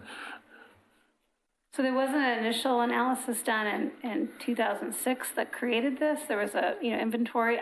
I don't know the level of detail, and I don't know because we may be arguing over nothing. that is a not point. Arguing, but just I mean, there is discussing. a point of we're adopting code based on the information we know here, and as part of the adopted record, we don't have the money or the ability to do a scientific analysis. Okay. I'd like to say something. Yeah. Okay, so I'm reading the NRC's letter to I think it's to the Planning Commission. And they mentioned that areas 3 and 4 are of specific interest. They do mention 1 and 2, but I think they're more concerned about 3 and 4. And 3 and 4 is the medium density residential? Correct. Is there any way we can split their concerns in half and address 3 and 4 more than the 1 and the 2? Because I've spent a lot of time back there looking for golf balls. And I know the area. It is steep down there. I mean, if we're going to protect something, that's the place to do it, not up there by the airport. I haven't spent much time at the airport. But, 3 and 4, I'd support some more protections for that.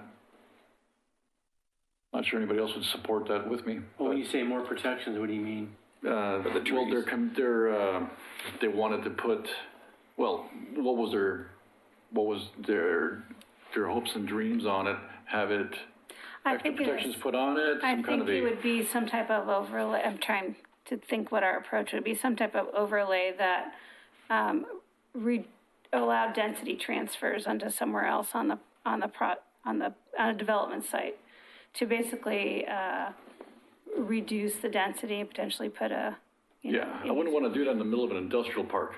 But, on the edge of a development, I think the key thing is for 3 and 4, there's just very few areas that are not in the geologic hazard area and not. Yeah, one to the north. And then. Isn't that already in the conservation zone? No, the conservation area is everything. This is really the strip at the top of the ridge that we're kind of all talking about. Yeah. Well, 4 is by a landslide at the edge of, I think it's 15. And then 3 is, I'm trying to picture 3. I think there's a par 3 there.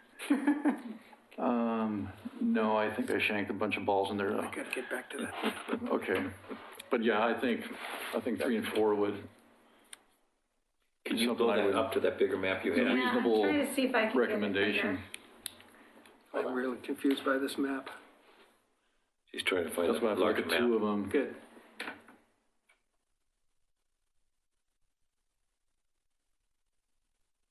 I'm not a tree hugger or a bird watcher. I'm just wanting to make sure we make the right decision for the future. And when you said that you can't change it later, No, you unless can't. we do something now, that's my concern. Well, you That's can, not exactly true. Oh, isn't it?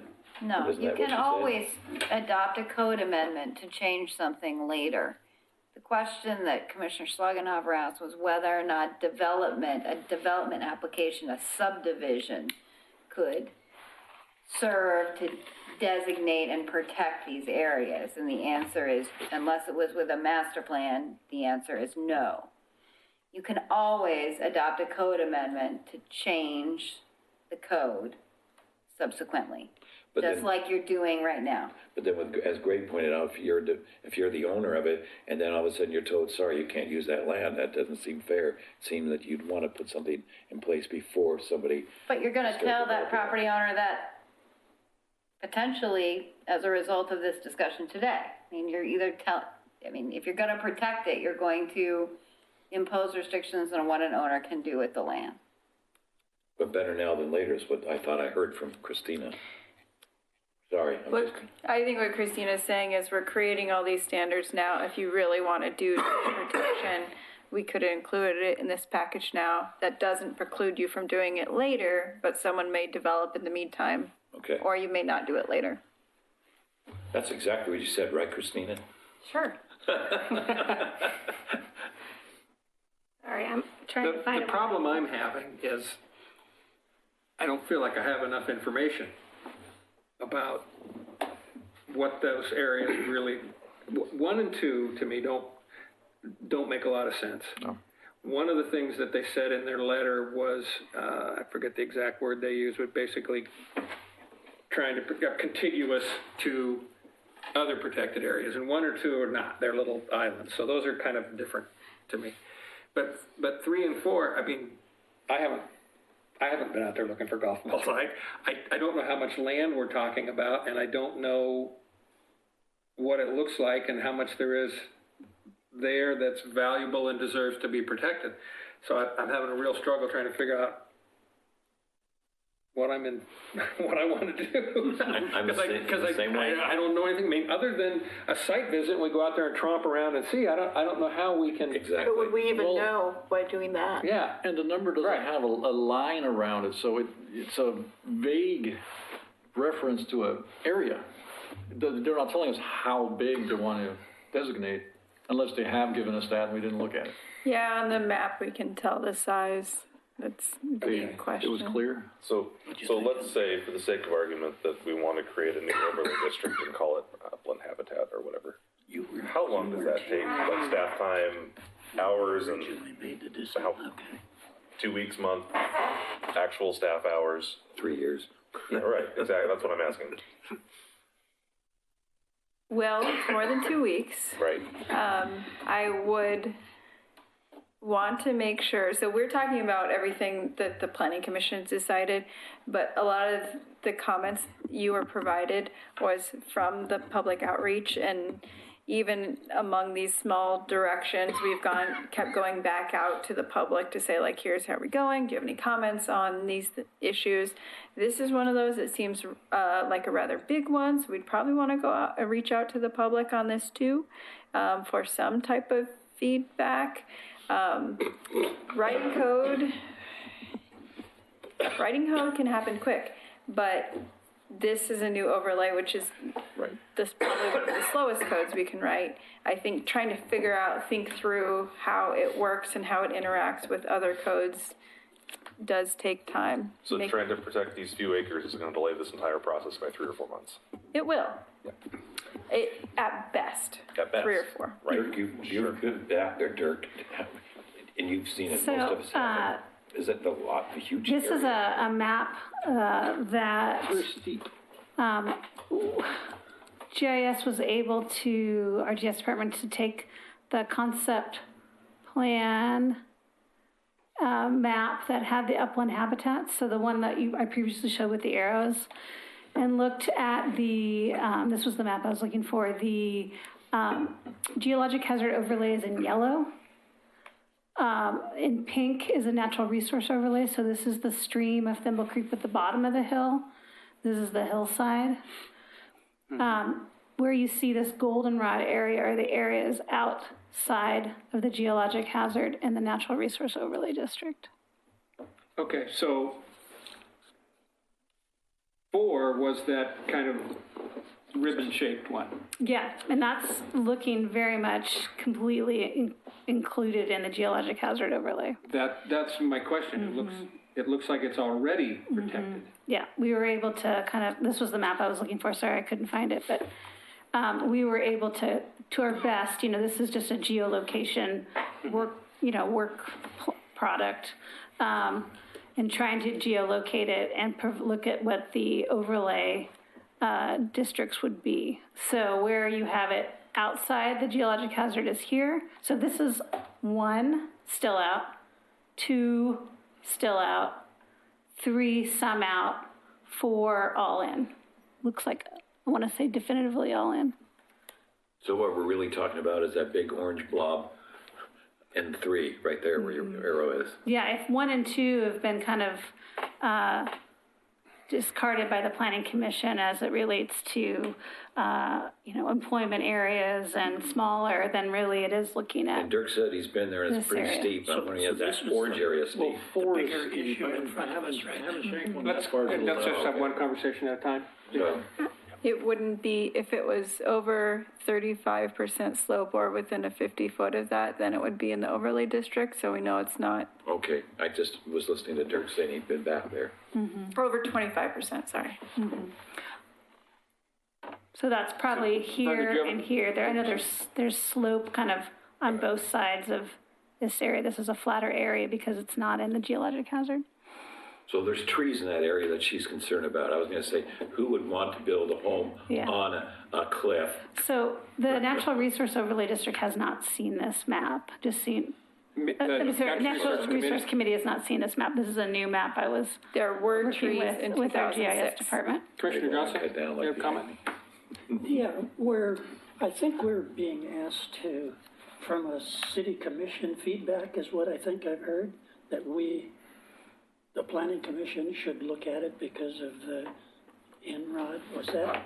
The Natural Resource Committee wants us to Natural look at it. Resource Committee, yeah. And they want us to make a decision on it. We can make a decision, and let's say the decision is we will go with what we did 2 months ago on this. And that's a decision, and if the city commission doesn't accept that, they can send it back to us. And we may not have spent a lot of time doing something that may send us into left field or right field or whatever.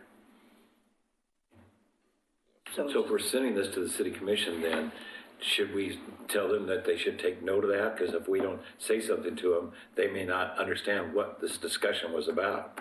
They don't watch our tapes, so they may not understand the concern we had here. And so I'm wondering, is that something we can say in our that you said to them that there was some concern expressed about this area here? You can, and Chair Mitchell is going to present to them also for, at the beginning of this, to provide that continuity. I would, when you say something like that, are you asking them a question? Are you saying, what are you expecting them to do with that? You're saying, we didn't recommend habitat, but we still kind of had concern. So if I was a commissioner, I would wonder, what does that mean? Because you didn't put a habitat around it. What'd you say, Greg? It means you're punting. Because not only one of us has been in an area, I don't know what we're looking at, so I don't know. So here's from my view, this is the bottom line question. Do we want to delay this entire thing for 3 to 6 months to protect these 3 acres that may or may not need protected? That's the bottom line that we're looking at here. You're right. I'd like to also follow that comment with, when you look at the big picture of this entire plan, and you look at all the other upland habitat that is being preserved already, because it's in the NROD overlay, or it's in a geological hazard area, so it's already protected by those existing overlays and conditions. And the big picture here in terms of what we're trying to do in the city in developing this property and making this an area that will be developed and bring more jobs and bring more homes and all that, those things. I think those are all things that we need to think about and consider too, to make a decision about. And I guess what I'm saying, I'm personally saying is that I'd like to see us approve it tonight and send it to the city commission. Approved. I understand, Chris. The thing I've been saying is that I've been coming here now for 17 years, and I know a lot of the city commissioners over the years have said, we should have thought about that then. That's why I'm bringing it up so much now, is we should have done this, we should have done that, now it's too late. I mean, the Forest Edge Apartments is one example. Now they're looking at the Buena Vista House. Should we or shouldn't we? I mean, there's things that people should have done in the past, and now they have a problem because they didn't, and that's why I'm concerned that we may someday regret that we would just pass on this. I have a procedure question for Ms. Richter. When our recommendation goes to the city commission, that will be a public hearing. Correct. And is it de novo or is it, I shouldn't even use the word because I get confused on which one's which. Will anyone be able to testify at that hearing? They will, about any issue. And they can bring new testimony, so whether it be individuals or the Natural Resource Committee, they will have an opportunity to bring that concern forth at the City Commission. they will. Knowing that information, I'm in the boat with these guys. Yeah, I agree. I am too. Okay. So I think we have agreement on that, that we're okay, we're going to recommend that we're okay where we are. Hey, can I add one thing? Yes. Yeah, I like that, and the reason I like that is because the city, they appoint the NRC because they do important things, and that's important to them.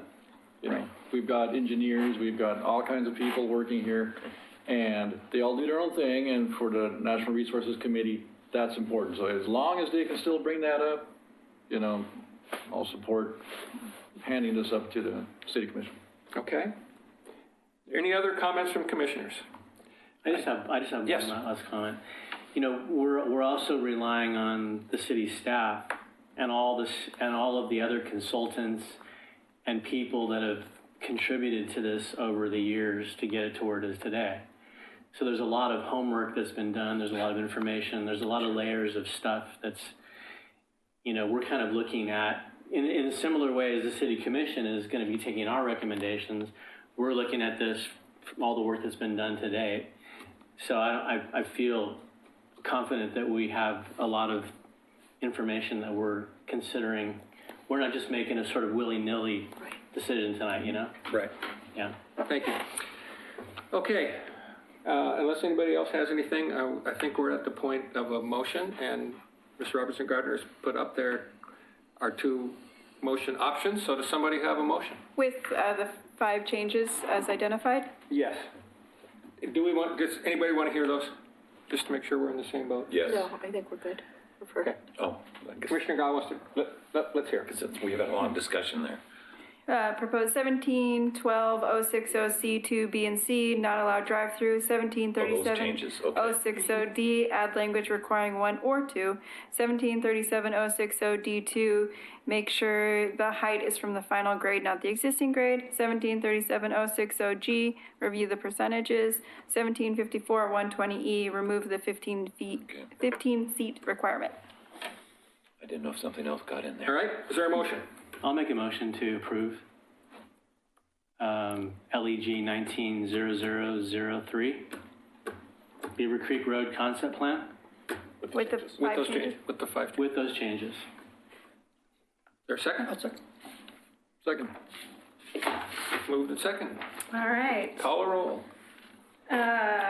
Commissioner Stoll, Aye. Commissioner Schlegenhofer, Aye. Commissioner Gage, Aye. Commissioner Johnson, Aye. Commissioner Staggs, Aye. Commissioner Guile. Want to preface that my vote with saying that you have put in so much work on this. I mean, I've followed Christina for years and years and years, and I know we've gone over this so many times. And it's not because of that area, but someone's going to say they abstain, and that's going to be me, because there's some things I'm still uncomfortable with. But I appreciate so much the amount of work you put into this and the detail that we've gotten down to it. And I appreciate everyone's vote here, but there's some things I'm still, knowing concept plans, I'm uncomfortable. So rather than voting no, I'm abstaining. All right. And then Chair Mitchell. I'll just go along with what Commissioner Guile said, and I said it earlier tonight. I don't know how you take 10,000 square foot or 10,000 foot elevation concepts and turn it into clear and objective language. That's a nasty. She doesn't sleep at night. That's a nasty job. With that, I vote aye. Okay. Thank you, everybody. all That was a giant one. And actually, can I have 1 minute for a second? Absolutely. So thank you all, planning commissioners. You took all these topics each week that I was here, and you thought about them, and you gave clear direction, and thank you very much for that. Because when I left every night, I knew what I needed to do the next day, and that's very helpful on a staff level, so thank you. You're welcome. I wasn't here, but you're welcome. I second that. You're welcome. Communications. Yes, I am pleased to announce that we released a request for proposals to get a consultant on board for the comprehensive plan update. So now our energy will start to focus away from this project onto that. And so we've started to do a little bit of public engagement to get people to think about what they really like about Oregon City. For example, the communications director posted on social media, what do you love about Oregon City on Valentine's Day, and certain things like that. So we're going to continue to do a little bits of public engagement, and then we will have our consultant on board soon. Our RFP will be due March 5th, and so shortly thereafter we'll have to go for approval from the City Commission for the contract, but more to come. So we'll have a work session with you guys once we have a contract with them, and they will create a draft public engagement plan, and then they will create the tools for the public engagement, and then we will meet and we will show you how to use these tools so you guys can get out there and talk to your friends and neighbors and get more input on what Oregon City should be like in the next 20 years. And we also have State of the City tomorrow as well. So that's my other update. And it's at 6 o'clock at the Moot. Museum of the End of the Oregon Territory. Right? Yes, yes. I still haven't got And the dinner part of that is sold out, but there's just open seating if you want to just go. That's correct. Okay. Are you eating? What? Are you eating? No. I need that. The other thing, and it's I don't know that you could go at the last minute, but I know they're taped. Oregon City Business Alliance tomorrow has a roundtable on SDCs, and John Lewis is part of that, and a couple of consultant type folks. So if you have questions about how the whole SDC thing works, I don't know that you could just go tomorrow, but I know you can go to the Willamette Falls. What's the name? They changed their name. Is it Willamette Falls Media Center now, or is it something else? You mean for the business? To look at the videotape of the OCBA. It's usually on cable, or I'm not sure where you can get it. Yeah. Wherever, yeah. It's Willamette Falls Media Center. I think their local channel will have. He's moving his hands, and they're like, I guess he's saying no. Time out, he said. So, and also, I'll be up there asking the mayor all the questions tomorrow night. So I have to find a suit. Yeah. Okay. Anything else? How was the DLCD training? I thought it was really good. It's been a while. I'm old, right? I think it was. I wouldn't say that there was a lot of totally new information, but there was some more explanation about how things evolved the way they did and why they are and why the roles are spelled out that way. I did learn one new interesting thing, that if you ever want to know who to blame for the urban growth boundary, it's the city of Wilsonville. Because when they hopped across the Willamette River with Charbonneau, the state got wound up about protecting farmland. Wound up was a negative term. So it wasn't just Metro, it was Wilsonville? I shouldn't have said that. I don't think Metro existed when, at that point in time. I think Metro is another thing that came about because of wanting to prevent sprawl. But that was... Well, I know it was in the paper for a long time that the Metro kept pushing for urban growth out in Washington County, and before they knew it, they got rid of most of the farmlands. So then they decided to push it out in other areas because they dealt too much in Washington County. Anything else? We're adjourned.